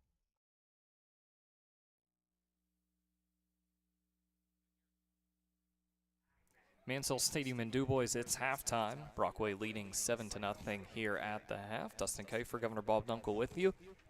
It's Adrian Weber to my right on the production side of things today, doing a fine job there. Nico Cosma on the camera as well. He's the one braving the elements out there as it starts to get a little bit colder from what I hear. Are you feeling cold in here? No, it's pretty nice. It was okay until you opened the window. But I am dry. That's the key. Going back to that weather brought to you by J&J Feeds and Needs and Trailer Sales, it's starting to rain as we kind of expected it would here during the game. Just a little bit of a drizzle outside, but Nico doing a great job with some great shots for all of you there. We do welcome you inside the Heater Lumber halftime show. And Governor will take a quick look at the Zocker Motors scoreboard. Just went to halftime at Parkway Field in Bradford, and it's Port Allegheny 12, Keystone nothing. The Panthers were driving. They were inside the 25-yard line of Port Allegheny, and an interception was able to keep them out of the end zone there. So Port Allegheny leads 12-0 at the half in that other Class 1A semifinal. Again, that's your Zocker Motors scoreboard update. Yeah, big opportunity there. It's so important, I think, psychologically, as you go to half to try and get those points. They come up empty, but still a lot of ball game. An entire second half up there. They just trail by the 2 scores. Big key there. Make those scores, get a conversion. You're going to be in the driver's seat. Take a look at the Laurel Eye Clinic halftime stats. These stats will surprise you a little bit, I think. We'll take a look first here at Brockway. Brockway has 173 yards of total offense, 106 on the ground, 67 through the air. On the ground, it was Jenny Coelho, 98 yards, 23 attempts. I'm going to have to definitely go to a second stat line for him in this ball game. Braden Fox adding 8 yards, and Carter Hickman checking in 2 attempts for 0 yards. Not a whole lot of pass attempts out of Braden Fox. He is 2 of 7, but he does have the 1 touchdown, which is a difference in this ball game. For a total of 67 yards, the touchdown itself went for 45. Maddie Brubaker catching both of those footballs again for 2 receptions, 67 total yards. Again, 173 overall for Brockway. As we look at Redbank Valley, Bulldogs, a balanced attack, very balanced attack here. 64 yards on the ground, 48 through the air, 112 overall. Drew Byers checking in 13 attempts, 44 yards. Braylon Wagner, 5 attempts, 20 yards. And for Wagner, he would be 6 of 10 for 48. Also, hauling in receptions, Tate Minnick checks in 31 yards, 7 yards out of Aiden Nortz, as well as Mason Klaus, and 3 yards out of Rylan Roop to set that total at 48 yards through the air, but 112 overall for Redbank Valley. And those are your halftime statistics brought to you by Laurel Eye Clinic. You just had a great shot there from Nico of the Brockway Rover Marching Band. A little bit of Southern Clarion County flavor with that band. The director of bands there at Brockway High School, Kevin Rush, Reimersburg and Union High School native. So get to see him here this afternoon with that Brockway band. We'll have a listen in here to Redbank Valley in just a moment. Do want to send along a special thank you, along with all of these commercials and all of these sponsors that you're hearing about in our commercials today. Want to send along a special thank you as well to the following that have joined us as part of our broadcast today. New Era Building Systems of Strattonville. Also want to thank Smith, Bertocchi, Arbaugh, and Hall, Certified Public Accountants in Katanning. A special thanks to Farmers Mutual Fire Insurance Company of Marble, as well as State Representative Donna Oberlander. A thank you to Central Electric of Parker today. Also joining us on the broadcast, Faringer Enterprises of Fairmount City. A thank you today as well to Longshot Ammo and Arms of Fairmount City, BGM Custom Wear of Brookville, and Nolf Chrysler Dodge of Fairmount City. Here is the Redbank Valley Marching Band under the direction of Eli Terwilliger.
matter how cold it is outside, you can keep warm and toasty inside with a built-in-the-USA super efficient furnace from Luton's Plumbing, Heating, and Air Conditioning. Affordable, quiet, and reliable. You can count on your furnace from Luton's Plumbing, Heating, and Air Conditioning. Throughout West Central Pennsylvania, people are losing their glasses. Well, they haven't really lost them. They just don't need them anymore. Thanks to the amazing LASIK surgeons at Laurel Eye Clinic. Call Laurel Eye Clinic and schedule your free consultation.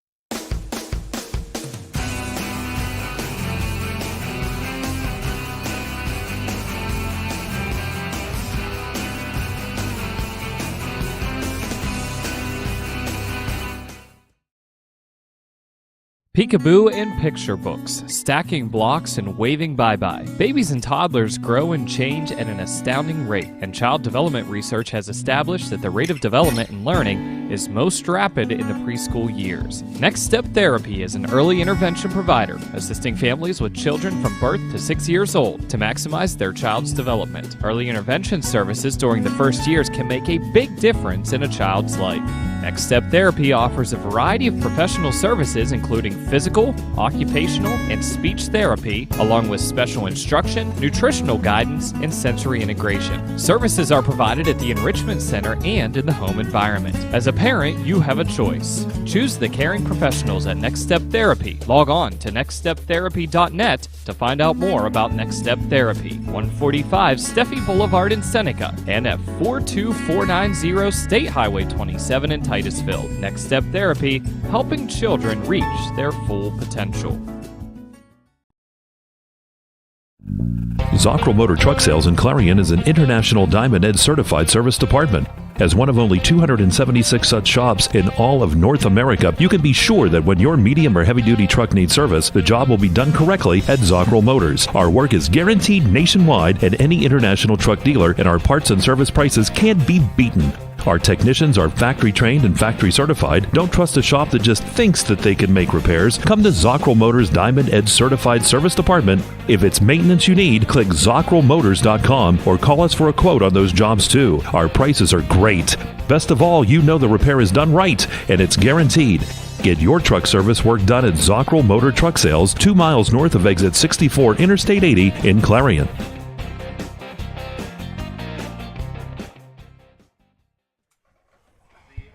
Well, Bob, did you know it's raining out there? Rumor has it. Yep. The good news is we're dry. Great shot from Nico there of all the umbrellas that have popped up.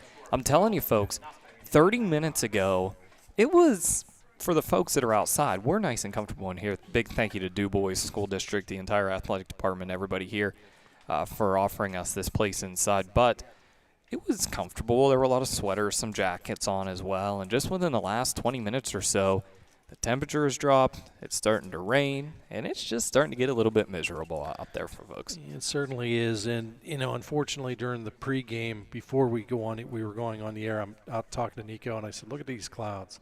So what am I looking at? And I said, it's going to rain. You think so? And I said, yes. And unfortunately I was right.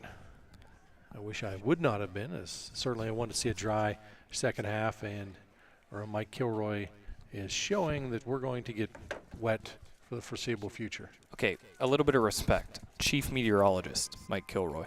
I didn't did not know name. whether or not he is officially a meteorologist. You made me call you Mr. Dunkle for the first 5 years that I worked with you. Well, and you should have. Respect your elders.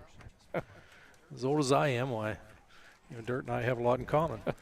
Zockrell Motors scoreboard again. Keystone trails Port Allegheny 12-0. That one is at halftime up at Bradford this afternoon. We'll get all that together. Just know that Port Allegheny is leading Keystone 12-0.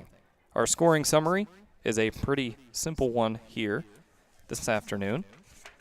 It was in the second quarter, the 9:20 mark. Fox to Maddie Brubaker, 45-yard touchdown. Wilcox connects on the extra point, 7-0 Brockway, and that's it.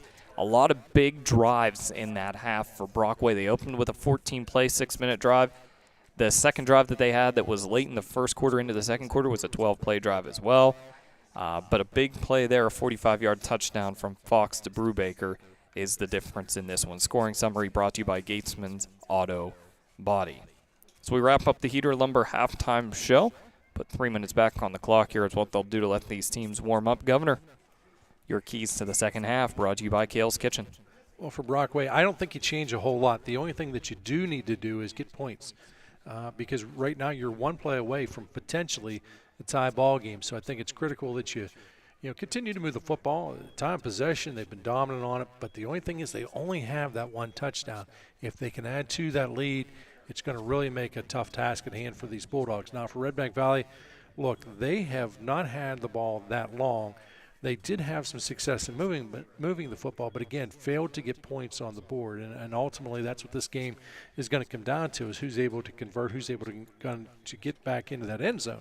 Now, certainly, for each coaching staff, you're going to approach it the same way. Look, this is my last game of the season if I don't win. So you'll see them take some chances. Got to be honest, I don't think that final score is going to be 7-0. I think you have the opportunity in a slick field like this, because what happens is artificial surface does get slick. It's going to be a case of a player slipping or someone potentially have an opportunity to make a play that will not be able to reel that football in, maybe because it is slick. Robert, looking back on your playing career, when you were playing back at the onset of the invention of American-style football in the mid-1800s, you were in your 30s. Well, you're accurate so far.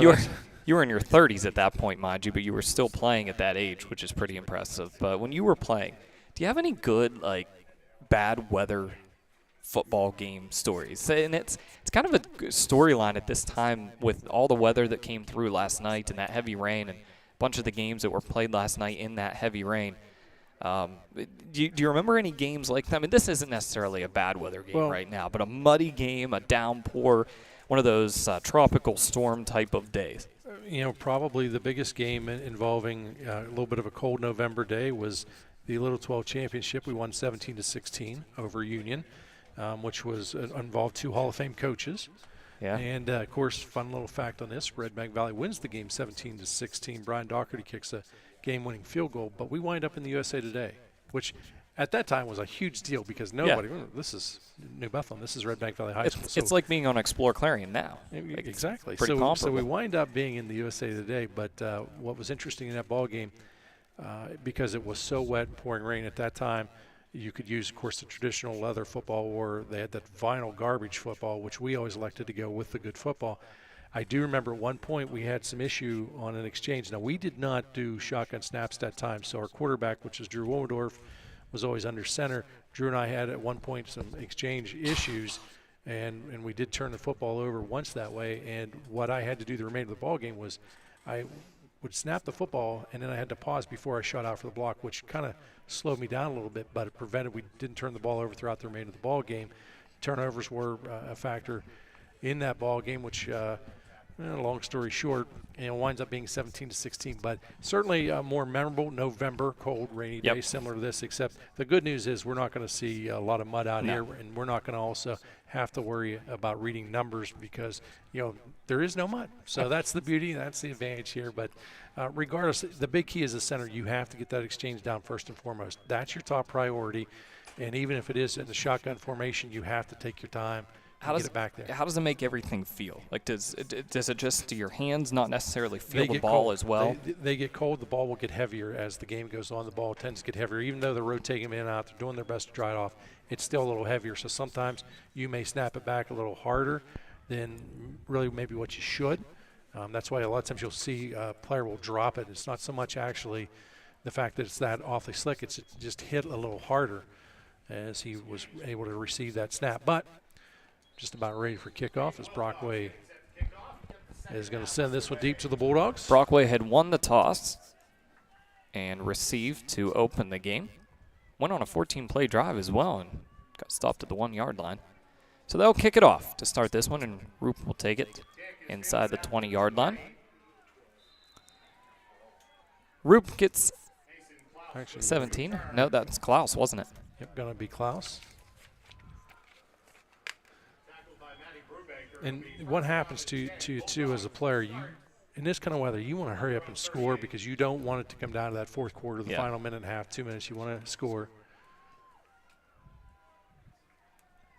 And I think, again, I constantly talk about the psychological aspect of sports, and I think it's real critical here, not necessarily to score, but you got to at least move this football. Give to Byers to open up the second half, and he is met immediately. Dropped in the backfield by number 66, Ben Yale. Byers loses a yard, 2nd down and 11 from the 37. Yeah, and that low snap kind of disrupts the timing a little wee bit. Still was a great effort by that Brockway defensive front. They were going to be in the backfield regardless, but it can disrupt the timing. Go back to Byers again. This time Byers will get it back to the original line of scrimmage for this drive, to the 38-yard line. Now you have a 3rd and full 10. Stort in the middle there for the stop for the Rovers. Got to get to the 48-yard line to the Bulldogs.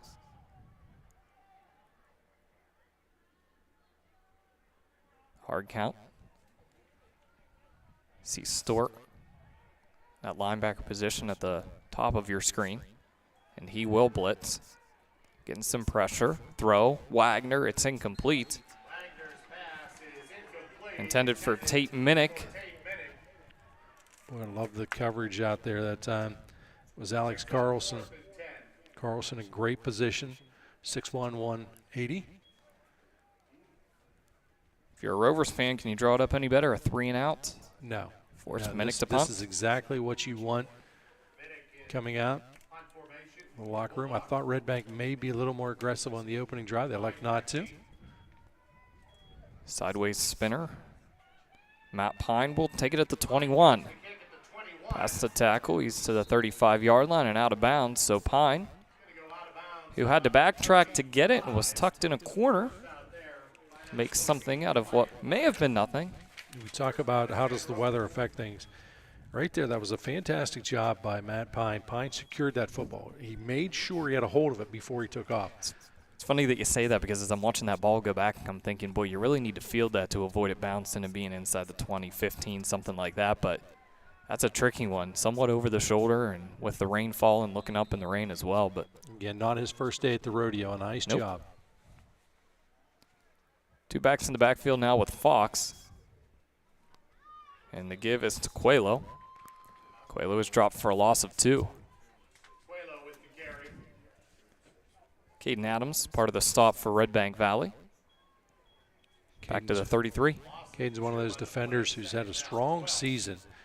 Made a number of key tackles during the course of the season for these Bulldogs. Zarkro Motors third quarter. Zarkro Motors scoreboard update for you. Port Allegheny leads Keystone 12-0. That is a third quarter score in Bradford. Just got underway there as well. Coelho again. Coelho this time picks up the 2 yards he lost on first down. That is his 25th attempt in the ball game. Over 100 yet? He's at 98. You're close.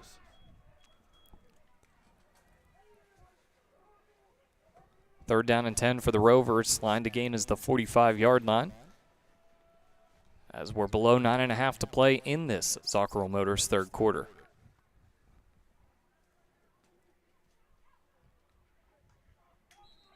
Yep, the slot receiver on the near side moved. You can see him at the bottom of your screen there. He's got a little bit of a head start. And the referee indicates the false start penalty. It's 3rd down and 15 now for the Rovers. It always drives a coach crazy regardless as to which position player does a false start, but especially a receiver or someone in the slot. You know, sometimes as a lineman it's a little more understandable because they're going to get hit instantly as soon as that ball is snapped. Hickman will check out of the game. We see them mix Hickman in at times when they'll do a sidecar on both sides there of Fox with Coelho as well. And there's your first missed snap. That snap was a good snap. May have jumped the gun a little bit on handing that one off before he had control of it, did Fox. I think just took his eyes off of that football just long enough and contend. That's a good heads-up play on his part to just cover the football. Don't try and pick it up. Don't try and gain a yard or two out of it.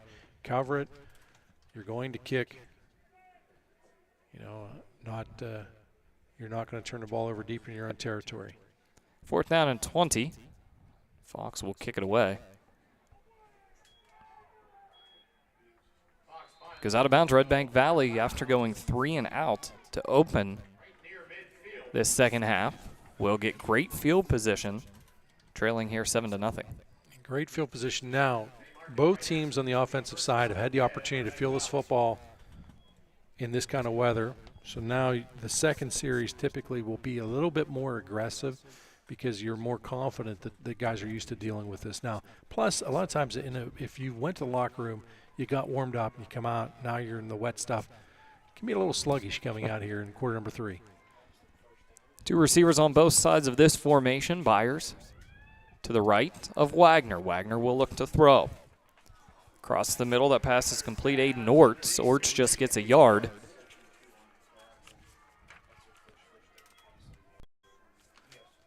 Yeah, he's very well defended by the Rovers. Yeah, the big key there, you're keeping that receiver in front of you. He's not getting behind. He's not finding a crease in the zone. Orts favoring the legs a little bit there after that one. He took a pretty hard hit after the 1-yard pickup. He's at the top of your screen. Second receiver in. Wagner looking to throw. Flush himself out of the pocket to the far sideline. Releases before he gets hit, and it's incomplete. Nothing over there. He had a couple of receivers past the hash mark, one right at the hash mark there, but a lot of white shirts around them. Again, that 3-man front is causing some problems for this Bulldog offensive line. The other key is it's really not a traditional 3-man because they're sending some pressure from the inside linebacker positions as well. Greinison, Verichetti, a couple of those 3 guys with their hands in the dirt there on the defensive line. Pass is intercepted. Wagner is picked off at the 39-yard line. Carter Hickman read that one the whole way, stepped right in front of it. I don't think he even saw him there. And the turnover gives the football back to the Rovers at their own 39-yard line. Yeah, time Hickman shows why he's a wide receiver. Just a beautiful, it's a possession type catch is what that was. Yep, fell on top of that thing too. He had no desire to return that thing, no desire to get anywhere with it, just simply possess it and get the ball back. Absolute smart football. That was a big opportunity, I think, for Redbank Valley. After giving it back on a 3 and out, you got the ball at midfield, and a great opportunity to get things rolling here in the half. Fake 2, Hickman looking down the center of the field. That pass is incomplete, just a hair overthrown to Dylan Hanna. Time a little bit of contact, a little bit of a bump, but good no call by the official, as it did not have an effect on the play. Yeah, and I think Roop's bump did help a little bit in keeping Hanna from getting hand on that one, but Roop was in position there. That's the thing, the difference between a penalty and not having a penalty in that situation.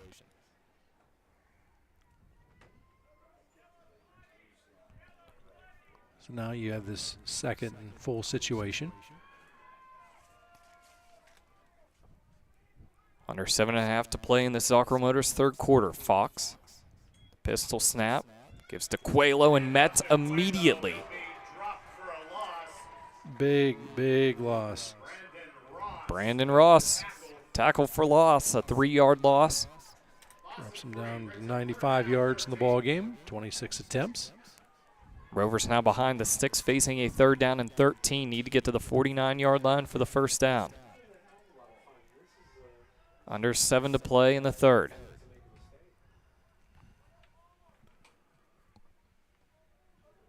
Clock is evaporating. It's not just moving, it's evaporating. Fox looking to throw, now tucks it. And he is wrapped up and driven down by Ross. A flag comes in. And you think that's on the tackle, Gov? Yep, no horse collar. Tell you what, Governor, Fox on that last play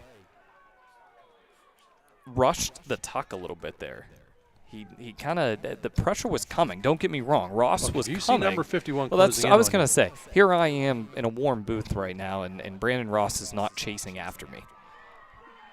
But he was there for Fox. But it seemed like he tucked it a little too soon. Now remember, this is the situation. It's not the automatic first down, so they're marching it off. So it's now third. And this is where it's confusing. Of course, earlier on the ballgame, we had this situation where roughing the passer was, but because that was, while it was a personal foul, it was not a roughing call. So the indication from the official was a horse collar penalty, a personal foul horse collar.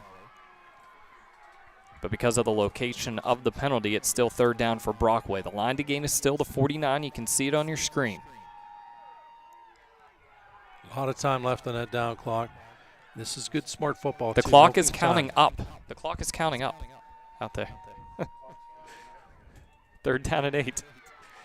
I was a little confused. That'll do it. I was about to tell everybody how much time was left on that one on a 3-yard gain from Quelo. And they're going to have to put the brakes on. They're honking the horn because they're letting the officials know. Now, the officials do keep track of that clock on the field as well. So they'll work. I would assume that they would work with – they're trying to get the attention here. And now they do get everybody's attention. I would assume that they're able to buzz down. That's why they made the honk, because they realized the error. So they want to get everything set on the same page. So obviously we were at 1.6 minutes and somewhat. Now we're back to 7:04, as you correctly pointed out that the clock was moving. So the officials will get together and they'll get the time set. Yep, and again, there were always, things in place here that can make this work okay. So the white hat, the referee down there, gives the indication, please reset the game clock to where it should be. Yep. And this is good work. Honestly, this is good work from everybody involved. It's great work from everybody involved, because you put the brakes on. No one was hurt whatsoever by the error. You get the clock started again, and here we have a lot of fourth down and 5 situation. But I suspect we will see a punt, but you got to play this one straight up. Yeah, the most important thing here after all of that is Brockway needs 5, but they will punt it away. It's a high punt. Falls at the 35-yard line and does take a small Brockway bounce near the 30-yard line. So Redbank Valley will get the football back. They started with a 3-and-out, got it after a punt, threw an interception near midfield. Now get yet another drive here starting at their own 30-yard line. Still 12-0 in that Port Allegheny Keystone game at quarter number 3. That score courtesy of Zoccaro Motors.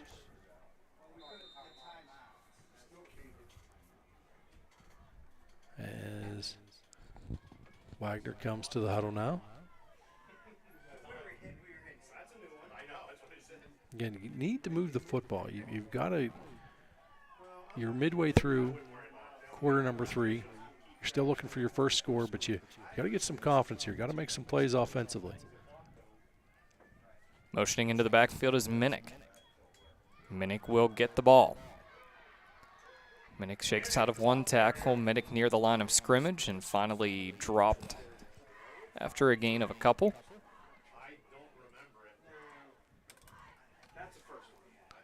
Yeah, that'll be his first rushing attempt in the ball game. 3 yards for Minnick. 2nd down and 7 for the Bulldogs. Wide side of the field here is to the right. This time it's Orts that goes from the slot to the backfield, and he gets the call, coming to the wide side, which is the near side. Stiff arm, gets out of a tackle, gets near the 40-yard line. Not enough for the first down. He'll be short a yard or 2, depending on the spot. And give him 6 on that one. Need a yard here on 3rd down. We're near the 5.5-minute mark of the Zoccaro Motors 3rd quarter. And it's still the Fox to Brubaker touchdown at the 9:20 mark of the 2nd quarter. That has stood so far with a 7-0 lead for Brockway. little bit of personnel confusion for Redbank Valley. Coach Gold says, I want a timeout. Typically you would see Byers in that personnel group. He's on the sideline, so I think that kind of led to some of the confusion. It's something up their sleeve, not sure what it is. We'll step aside as well. Nearing the 5-minute mark of quarter number 3, Brockway's lead is 7-0. District 9 playoff football brought to you by Kerle Tire right here on exploreClarion.com. DuBois, a division of M&B Group, is your trusted local ready-mix supplier for residential and commercial projects. DuBois provides a full line of decorative concrete, as well as concrete supplies, along with a variety of concrete tools and accessories. DuBois can provide services large or small for residential and commercial projects to contractors or homeowners. DuBois is here to provide you with options and ideas to make planning your next project simple. Let DuBois help you with the supplies you need to get the job done. Call 1-844-382-7665. DuBois is proud to support our local communities with plants in Clarion, DuBois, St. Mary's, Butler, Evans City, Bradford, and Meadville.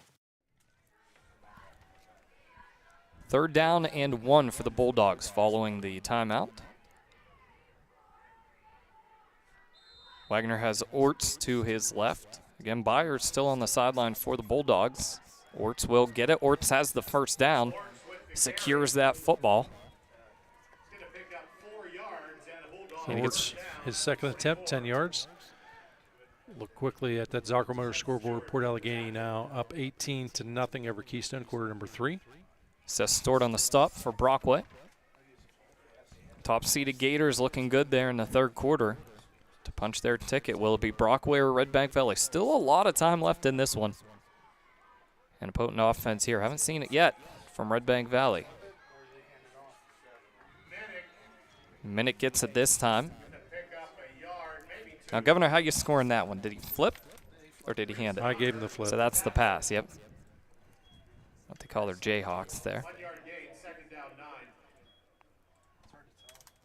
For those just joining us here, Governor, you talked about this with Brockway in that first quarter on a play like that, but what's the logic behind doing it that way? That way, if there's you can't hold on to the football, it's incomplete, there's no harm, no foul. Orts tries to bounce outside. Orts has 3, maybe 4. He was first met by Alex Carlson. 4-yard gain near midfield to the 49-yard line. Redbank Valley facing a 3rd down and 5. They've got to get into Brockway territory there at the 46-yard line. You can see the sticks at the top of your screen. Under 4 minutes to play in the Zocker Motors 3rd quarter.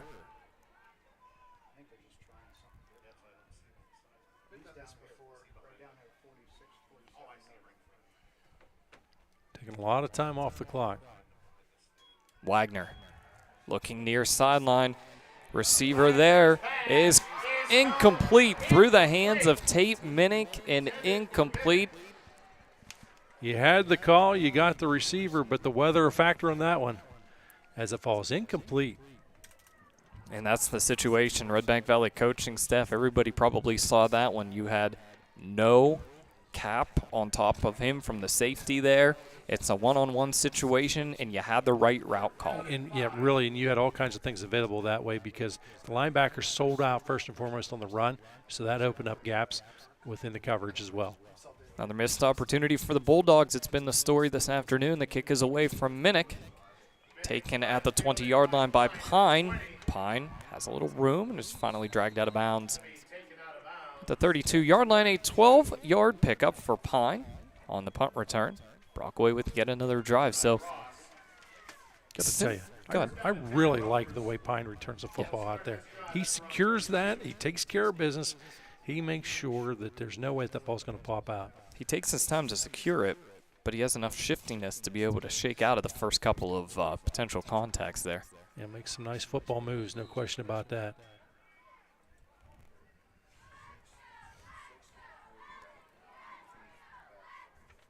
Coelho stands to the left of Fox.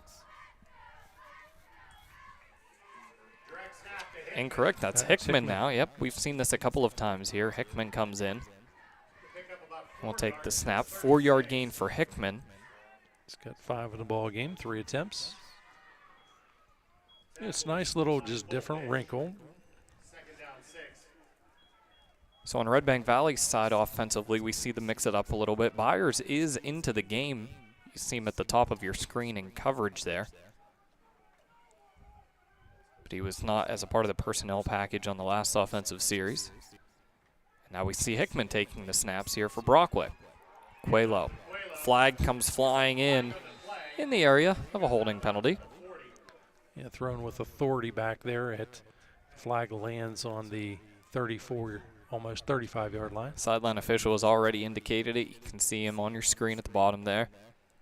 This one's a hold, and it's going to go back 10 yards from the flag.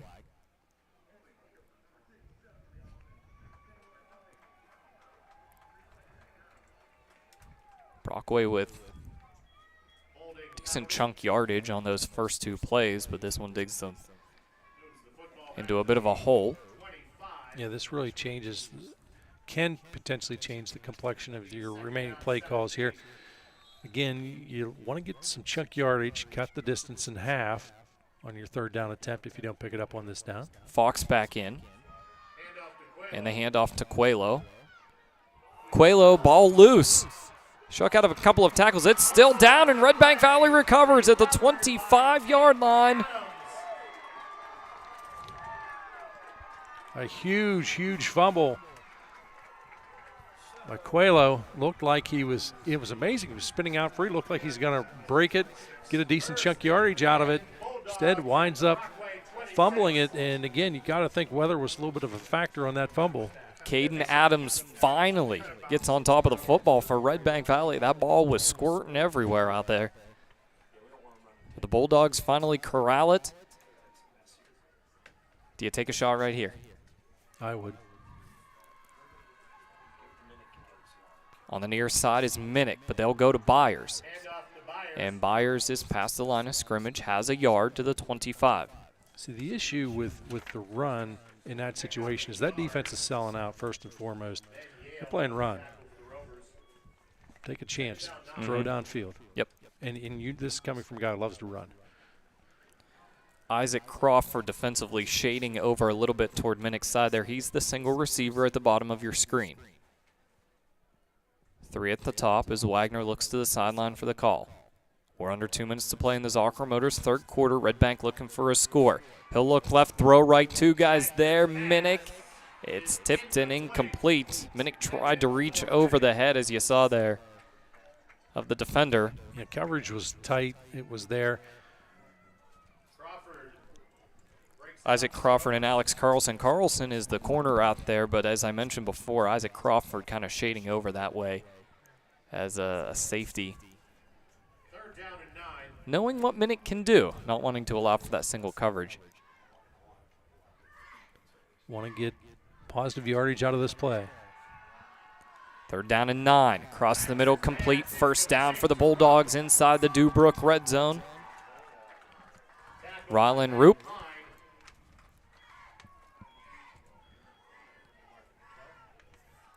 And again, a nice job of moving that sticks. That's just patience coming across the middle. A lot of times you know you're going to pay the price, but Roop doing an outstanding job of securing that football. Big opportunity here for the Bulldogs. A 1st and 10 from the 12. What's your call there, Gov? Gee, that's offsides, and I'm pretty impressed with the fact Brandon Ross was able to keep his composure. That gets a lot of people excited, a shot like that. +5, -15 doesn't work in your favor, does it, if you don't keep your composure there? No.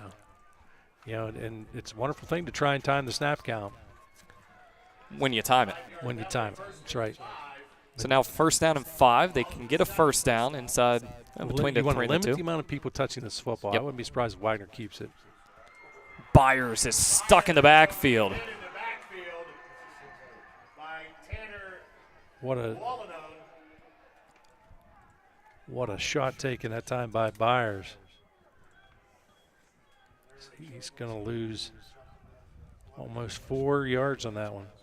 So he's got 41 yards. I started to say prior to that, I wouldn't have been surprised if Wagner kept it because you want to limit the amount of guys touching the football on a wet day like today. Quellen had the stick there for Brockway. Here's Wagner. He's under some pressure. Got to get rid of that one. And he does, and he is rolled out of bounds. And a flag comes in late. That is going to be. Depending on what they make, call they make. It looked initially like he went up for that horse collar, so I'm not sure what the call will be. This is going to be an interesting one. What do the officials do here? Because it could be just a half the distance, not the automatic first down.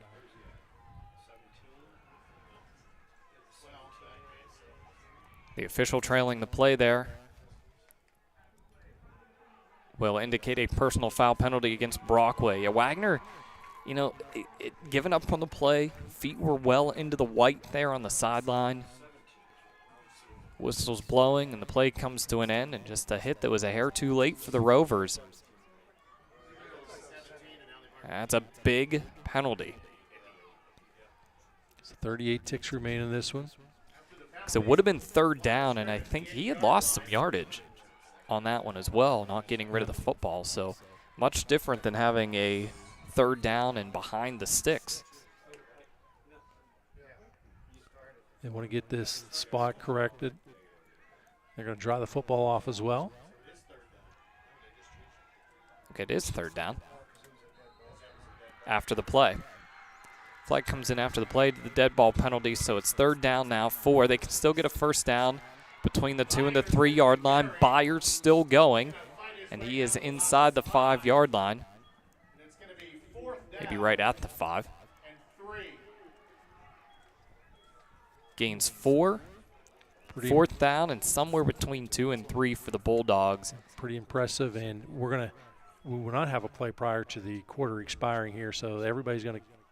I don't think we'd have a play anyways. I think I'd milk that out. The down clock is at 17. You've got 6. I'd talk this over. And that's Klaus out there in the backfield, because we're waiting until the fourth quarter to run the fourth down play. Zorker Motors' third quarter wraps up with a Brockway lead, 7-0 over Redbank Valley. 12 minutes to decide who's playing for a District 9 championship next weekend, and you're watching it right here on exploreClarion.com.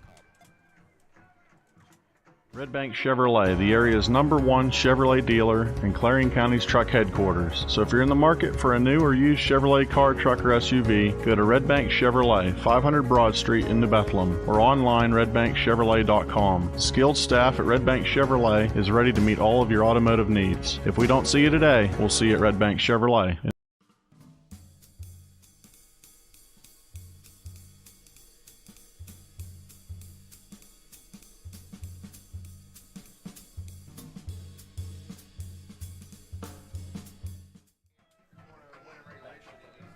Back to action here on a 4th down and 3 for Redbank Valley. Bulldogs are lining up for the field goal. And this is tough. Really, this is about like an extra point, but what's tough about it is, again, remember, at this level, it's not automatic. So the snap has to be perfect. The hold has to be. You don't have ideal conditions. Gutsy call. Owen Klaus. That kick is away, and that kick is good. A 22-yard field goal for Owen Klaus. Redbank Valley now trails 7-3. We'll step aside once again. It's Kerle Tire High School football in the District 9 semifinals on exploreClarion.com.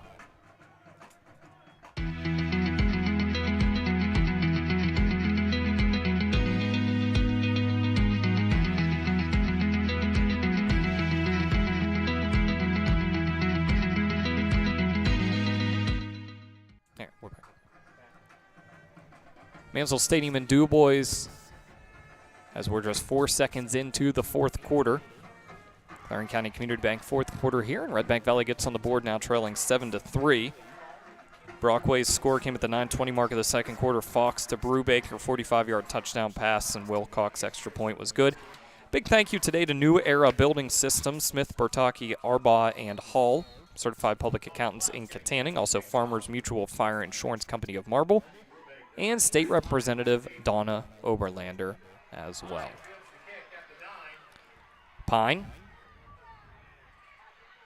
to the 25-yard line. 16-yard pickup for the kickoff return for Pine, and Brockway will have it from their own 25. Also a thank you to Central Electric of Parker, Farringer Enterprises of Fairmount City, Longshot Ammo and Arms of Fairmount City, BGM Custom Wear of Brookville, and Nolf Chrysler Dodge of Fairmount City. I'm going to tell you, that's still in my mind. It's a really gutsy call to attempt the field goal. because it's a great idea on a dry field, but so many variables going into it between the rain. But hats off to this coaching staff for taking the chances. They trail now 7-3. Going to take 2 scores to win. A lot of trust in Klaus, right? Absolutely. Trusting everybody involved. Fox fakes the handoff, looking to throw. It's incomplete. It was there. After faking to Quelo, Carlson, the intended receiver for the Rovers, 2nd down and 10. So somebody out there has to be thinking, why not tie it? We want to see that score tied at 7-7.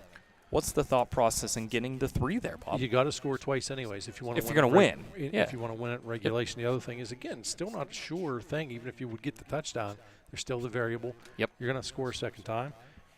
Make those decisions early rather than late. When you punch it in now, as long as you hold them, you're leading. Guaranteed. No question about it. Don't need the conversion at all. Quelo again with the carry. What do we have total-wise for Quelo now, Governor? You would have 104 on 29 attempts. Working almost as hard as you today. Not Yes, quite. Absolutely. Not quite. Rovers facing a 3rd down and 4. See that lead stick at the 35-yard line. Time is going to become notable now as we near the 11-minute mark of the game. 4th quarter brought to you by Clarion County Community Bank. Quelo has the 1st down and more to the 39-yard line. 8 yards for Quelo. We roll under 11 minutes to play in this one. Oftentimes you'll hear announcers talk about November football or teams built for November. That's what they're talking about, being able to run the football, make key conversions on the ground. Quelo, outstanding effort, picks up that 1st down. Go to a Zocker Motor scoreboard update in just a moment on that other A semifinal. Handoff. And a pickup of 5. Hickman. Give him 10 in the ball game. This was 4th attempt. Is Quelo on the sideline, Governor? Yeah, it appears that he's cramping, but as they're trying to stretch him out over there. Yep, he is.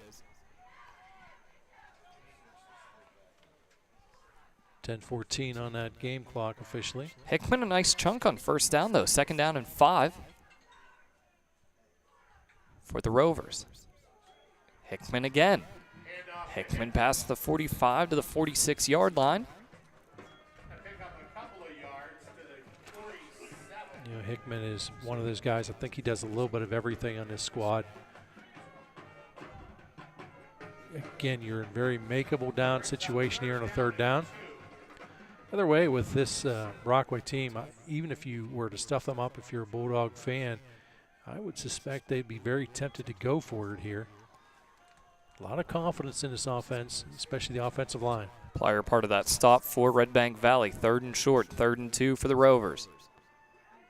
Hickman takes the snap this time, and he'll keep it, and he has the 1st down. He's into Redbank Valley territory. He's finally dropped at the 49-yard line. A 4-yard pickup for Hickman, and the sticks move again for the Rovers. They do, and it was read pretty decently by the Bulldogs, but they just simply couldn't bring down the elusive Hickman. Move the chains, and that's down to 9:06. That set of 3 plays, about 1:45 that they took off the clock there. They get a fresh set of 3 plays. Do you put it in the air? No, I mean, I'd keep it. You've done such an outstanding job of keeping this football on the ground. Why? You're only 2 of 9 passing to begin with. Is that Quelo back in? I think it is. Yep. And he'll get the handoff. Quelo is tripped up by Ross. Ross actually got his shoelaces at the line of scrimmage, but he's able to fall forward those 3 yards after being tripped up to the 46. 3-yard game. And a 2nd down and 7 for Brockway. There's nothing wrong with what Brockway's doing on the offensive side now. Taking this clock down, taking as much time as possible off, down to 8:13. Play clock under 10. And Quelo gets the call. Wrapped up and dropped. Give him 1 on that one. Caden Adams with the stop for Redbank Valley. Stuck him and didn't let him go anywhere. It's 3rd down and 6 after the 1-yard gain by Coelho. Again, that time just evaporating from the clock. Outstanding job of clock management here by the Rovers. Back-to-back District 9 championships for Redbank Valley, but they trail 7-3 with 7.5 to play. Coelho met in the backfield, able to get out of it, loses his footing. I think he had the first down, if not, but he falls. And he's going to be short by a couple of yards, and it sets up a 4th down and 2. Oh, show confidence in your line. I think we'll see them go for it here. You know, this is the thing. Turf can still get very slick, and you saw it right there with Coelho. It's not a bad time, too, to maybe go to a hard count or take your time, snap it when there's less than 5 on it. It's now 7 minutes remaining in this semifinal. Coelho gets it. Coelho right at that stick. Does he have it? We'll wait for the spot. It sure looks like he does. It is a Brockway first down. Yeah, no question Jendi about that. Coelho, you talked about having confidence. Confidence in your line, confidence in your back. And Jendi Coelho picks up the all-important yardage to keep this drive going. And again, now think about this in real time. Probably, what, 3 minutes, 4 minutes ago, he's getting his legs stretched out with cramps. Yep. That's the guy you feed him the football on 4th down. Because you know he's got the desire. You know he's got that extra push in him to try and pick up that first down. Sacramento's scoreboard update. Port Allegheny's lead is still 18-0 over Keystone. That game now in the 4th quarter. Jendi Coelho again. Coelho gets 2 this time. It's up to 124 again. Unofficial numbers, of course, but strong effort by him. Now, keep in mind, though, he had 98 in the first half. Gabe Carroll meets Coelho. Drops him after a gain of a yard. It's 2nd down and 9 for the Rovers. But this drive has at least gone, I didn't write down when it started, but this drive has at least gone about 5.5, 6 minutes here for Brockway. Actually, no, it started right at the beginning of the quarter after the made field goal. Yep. Fox's pass is incomplete as he rolls to the near sideline. That will stop the clock at 5:27. So now sets up a 3rd down and 9. But keep in mind, Brockway got this football after the Klaus field goal at the 11:50 mark. With that incomplete pass, it's like having a timeout if you're a Bulldog. This incomplete pass has done a big favor to you. What's your play call here? Where do you go? 6:23 off the clock already. We're down at the 5:27 mark. Try and get half the yardage, thinking I'm going to go for it 4th down no matter what. And they do. He doesn't get half. He'll get a yard to the 37-yard line, does Coelho.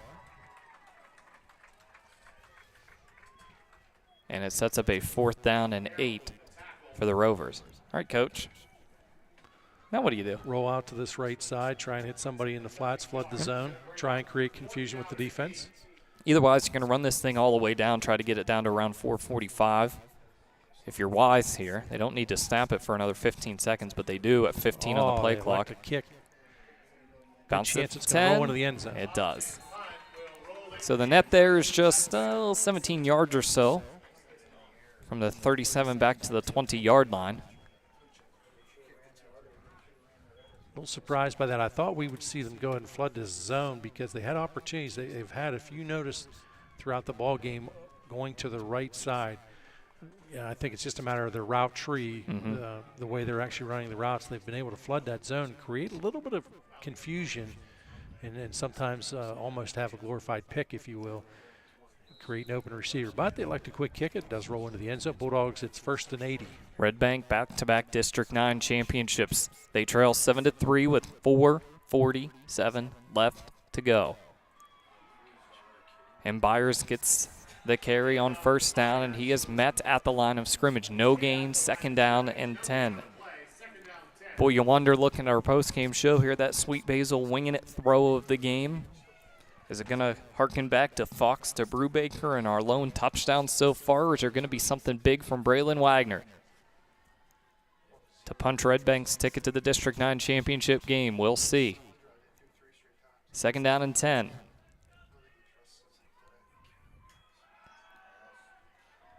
Far side, that pass is incomplete. Coelho stepped in front of the route and knocks it down. That punches the ticket to the District 9 championship game potentially if he picks that and scores. If he has that, secures that, I don't think there's anybody stopping him. He's in for 6, and there's a celebration across the way from us. And at time, you can see the wet football was a factor because Wagner had to try and get a second effort to get the proper handle to throw that football. Wagner on 3rd down and 10 across the middle of the field. Receiver there complete at midfield to the 40-yard line. That's Roop on a 42-yard completion. Actually, we'll mark it back to the 40-yard completion for Roop and a first down for Redbank Valley. Make note of that one, folks. That might be your Sweet Basil winging it throw of the game. This is a great opportunity if it doesn't become that. If the Bulldogs score and win this football game and go to the District 9 championship game, no doubt that one's going to be a big one on 3rd down and 10 from their own 20-yard line. Wagner complete to Klaus. Klaus has the first down, and he's near the 25-yard line. There is a flag in the play. Is this going to come back as a hold on Redbank Valley? That quick shot to the wide receiver. Yep. I think you will see it has to be a hold on the block. It's almost like a glorified wide receiver screen. Mm-hmm. So they will march it back. It was about a 15-yard completion. It is a holding penalty against Redbank Valley.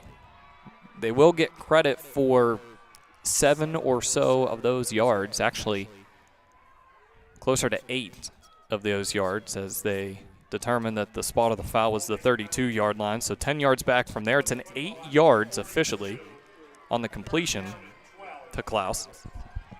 But the 10-yard penalty makes it first down and 12.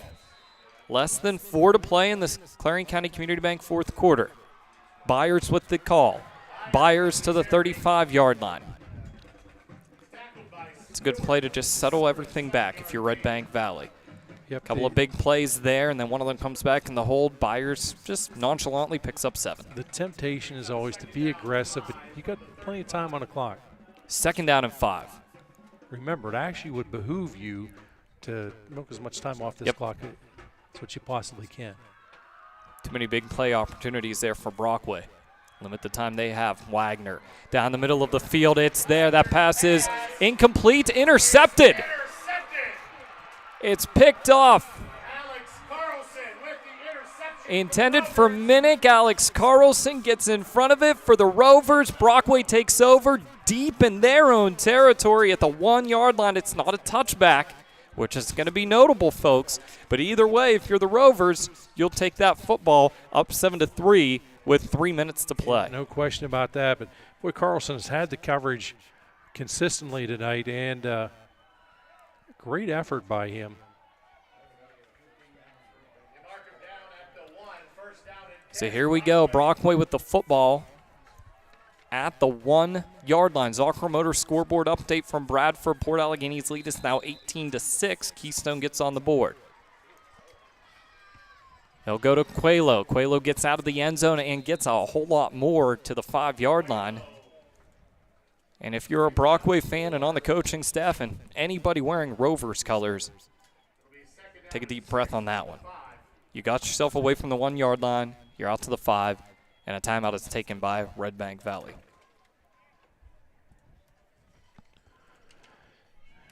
Good, strong timeout here by the Bulldogs because you can't let the time evaporate again. You know, I know, probably you would have watched another Brockway run, milk some more time off the clock. Now, the only thing about this is now you may have that Brockway coaching staff thinking aggressive here on 2nd down. Oftentimes, if you wait until 3rd, it doesn't work out quite as well, but we shall see. Keep in mind the winner of this one gets either Port Allegany or Keystone. Port Allegany leading 18-6. If you take one more step in the playoffs, you're all the way into that quarterfinal round of the state playoffs, and the winner of District 9 gets the District 10 champion. Eisenhower, Cambridge Springs, Reynolds and Maplewood. Those are the 2 games that are coming up. Actually, Reynolds and Maplewood underway right now, but Eisenhower and Cambridge Springs coming up tonight at 7. So keep your eyes on those, especially if you're Brockway or Redbank Valley. Rovers trying to hold on and nurse this 7-3 lead. Flag comes flying in before the snap, and that is an offside penalty against Redbank Valley. That's a huge, huge penalty. Completely changes everything. Not enough for the first down. Do want to remind folks that are tuned in here, just remember that our clock on the screen is not the official game clock.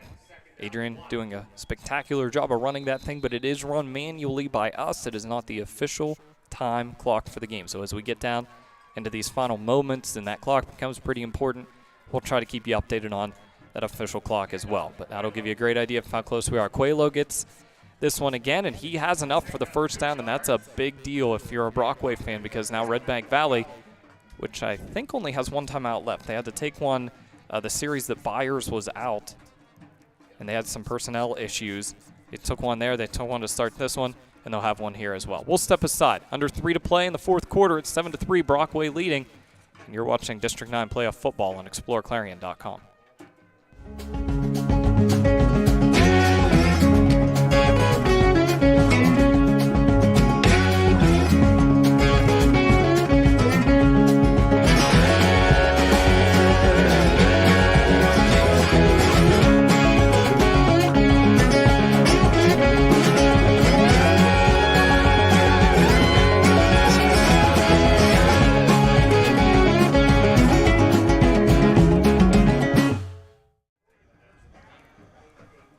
The run by Quaylo gives Brockway a 1st and 10 from their own 12-yard line. Redbank Valley uses their final timeout. If you're Brockway, you just want to get as much off of that clock if you have to give the football back to Redbank Valley. Clarion County Community Bank fourth quarter, Quaylo. And he's through. Quaylo to the 45-yard line. Quaylo, another Brockway first down, and he stays in bounds. A 33-yard pickup for Jendi Quaylo. That'll put him at 164 on 39 attempts. What a day. And how about that? Smart. He stays in bounds. I think he's watched a little football. The junior Rover was stringing it out toward the sideline. That ability to cut back. We've seen it a lot today. Play clock is down to 3. Now down to 1. They get the snap off. Quaylo is going to be met in the middle. But again, at this point, if you're Brockway, more than okay with that. Absolutely. Absolutely. Matter of fact, you just stand up here at the line. There's 32 on the down clock. There's 150. You milk this out right, it'll be ball game. It's going to be darn close. Darn close. Yeah, you don't want to snap this thing until the final second on that one. It's going to be down to 120. The biggest key is always remember, just secure the football. It doesn't matter as long as you hold on to it, what happens after that. Play clock down to 6. Snapped it a little early there, Governor. Quaylo, will he get the first down? He has it, and that's it. Brockway will be able to run this one out, and the Rovers are heading to the District 9 championship game. Leading 7-3, the clock is going to run here. It's a case of making big plays, big conversions when they absolutely needed it and had to have it. They line up in their victory formation. 34-28 was the final score in New Bethlehem in week number 9 of the regular season. The Rovers are going to knock off the 2-time defending District 9 champion Redbank Valley Bulldogs. Last year's state runner-up. First knee is taken by Fox. He's going to have just one more that he needs to take, and the celebration will commence. For the Brockway sideline, the fans, the band. Seen a lot of good sportsmanship, too, taking place out there. Both sides shaking and congratulating each other. And that's it. The Brockway Rovers. Head coach Jake Heigl and these Rovers improved to 8-4 in the season, but most importantly, they are on their way to the District 9 championship game next weekend. Your final score, it's Brockway 7, Redbank Valley 3. We'll step aside, coming on back with our post-game show. Lots of good stuff on the way inside that Fun Bank post-game show. This has been the District 9 Class A semifinals, and it's right here on exploreClarion.com.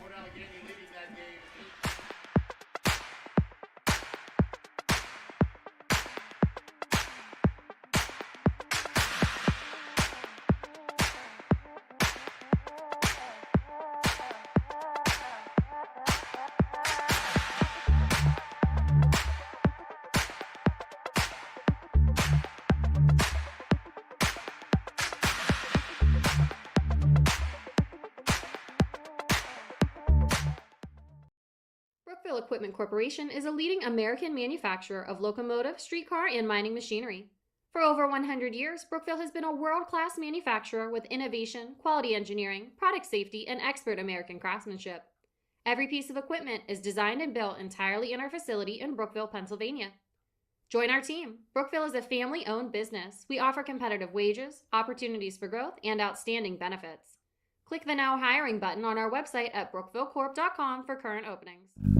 Zockrell Motor Truck Sales in Clarion is an international Diamond Ed certified service department. As one of only 276 such shops in all of North America, you can be sure that when your medium or heavy-duty truck needs service, the job will be done correctly at Zockrell Motors. Our work is guaranteed nationwide at any international truck dealer, and our parts and service prices can't be beaten.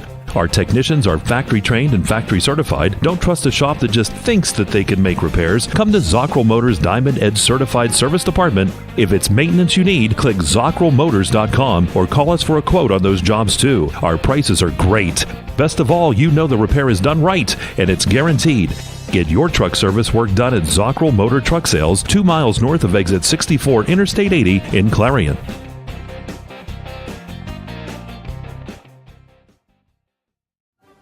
Best of luck this season to all our local football teams. From your one-stop car, truck, and SUV dealer, Clarion Ford, Chrysler, Dodge, Jeep, and Ram. Visit us on Main Street in Clarion or start online at clarionauto.com.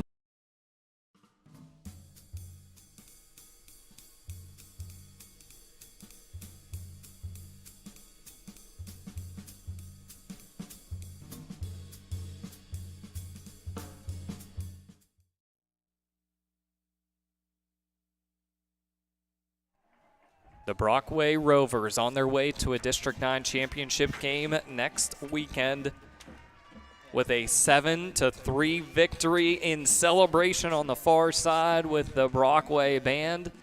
The fans down on the track as well. What an exciting day for the Rovers as they're able to exact a little bit of revenge from a Week 9 loss to these Redbank Valley Bulldogs, a game that was just always a score or two away. And they were able to control the line of scrimmage, control the pace of play. Governor, the storyline tonight has to be how well they controlled the time of possession, the line of scrimmage, and their ability to run the football today. You're absolutely right. I'll tell you what, I came into this ball game, I thought their whole key to victory was through the air. Guess what? Dead wrong, obviously, because they had an outstanding game plan coming into this one, which was to stay on the ground. You know, their leading rusher, which was Jendi Quelo, checks in 176 yards. That was the difference in the ballgame. It's our first United National Bank post-game show. Governor, why don't we just jump right into them? The Laurel Eye Clinic post-game stats.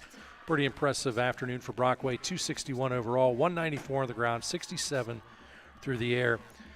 Leading the way was Jendi Quelu as he checks in with 176 yards on, that would be 41 attempts, 17 yards out of Carter Hickman, 1 yard out of Braden Fox, and Fox would be 2 of 10 but the big key here is he had that one touchdown in the ball game, which was a 45-yarder. It was Matty Brubaker hauling in both receptions, but again, 45-yard touchdown by Brubaker.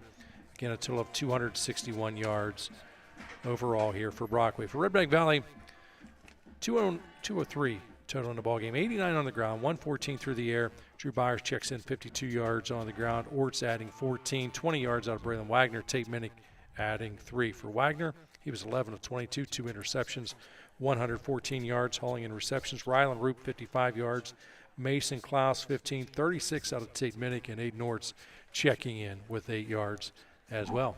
Those are our post-game stats brought to you by the Laurel Eye Clinic.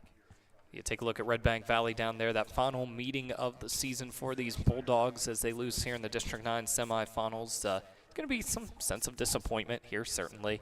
And that feeling takes a little bit of time to go away, but when you look back, a successful season for this crew, but they bow out here in the District 9 Class A semifinals. Our winging it throw of the game brought to you by Sweet Basil Restaurant.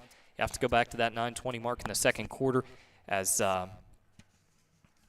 Quelo had just continued to pound it for Brockway, and then they go to the air. Fox to Matty Brubaker. It came wide open, 45-yard touchdown. Wilcox added an extra point there to make it 7-0, and that's the difference there. I mean, that's a lone touchdown of the football game here in the lone score for Brockway, but it is undoubtedly our winging it throw of the game brought to you by Sweet Basil Restaurant. Taking a look at our Clarion Ford drive of the game, I'm going to actually go with 2 of those, and it goes all the way back to the first and the second quarter. The opening drive of the game goes 6 minutes and 3 seconds for Brockway, 14 plays on that one for the Rovers. And then also the first drive of the fourth quarter. It didn't result in any points, if you remember that, but they got it after the field goal. And even though they didn't get any points, they ended up punting the football away after, about 6 or 7 minutes. I think even more than 6 minutes. It was 7 or more off the clock in that fourth quarter for Brockway, so that is our Clarion Ford drive of the game. Something to build on, brought to you by Tionesta Builders. Brockway Rovers probably heading on to face Port Allegheny in our District 9 championship game coming up next weekend. Those Gators lead Keystone 18-6, that game getting pretty late into the fourth quarter there as well. Governor, time to name our Hager Paving player of the game. I don't know. What are you thinking here? Absolutely, no question about it, is Chendi Quelo. He adds 176 yards in this ball game. He helped literally dictate the flow of the ball game. He milked time off the clock. Did a lot of positive things about it. So Chendi Quelo is your Hager Paving player of the ball game. All right, and our protection player of the game brought to you by the Eric Schick Agency. I'm going to go with Brandon Ross on that one. Ross, normally we talk about him on the defensive line, this time offensively. This is the second time this season he's picked up this award, doing a nice job of protecting Wagner as well as opening up some of those holes for Byers. So Brandon Ross is your Eric Schick protection player of the ball game.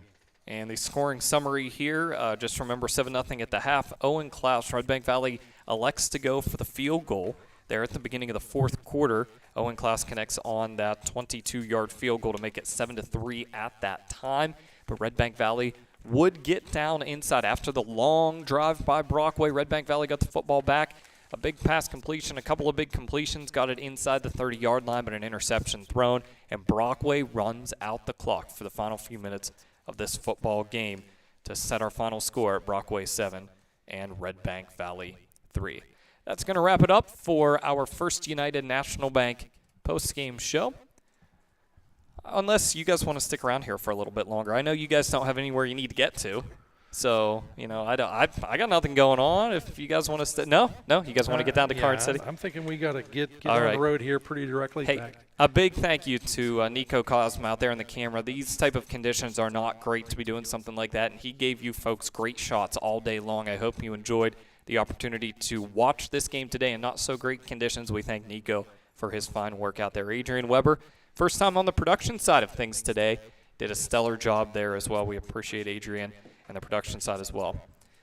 Governor Bob Dunkle on the call with me today as well. Don't forget, coming up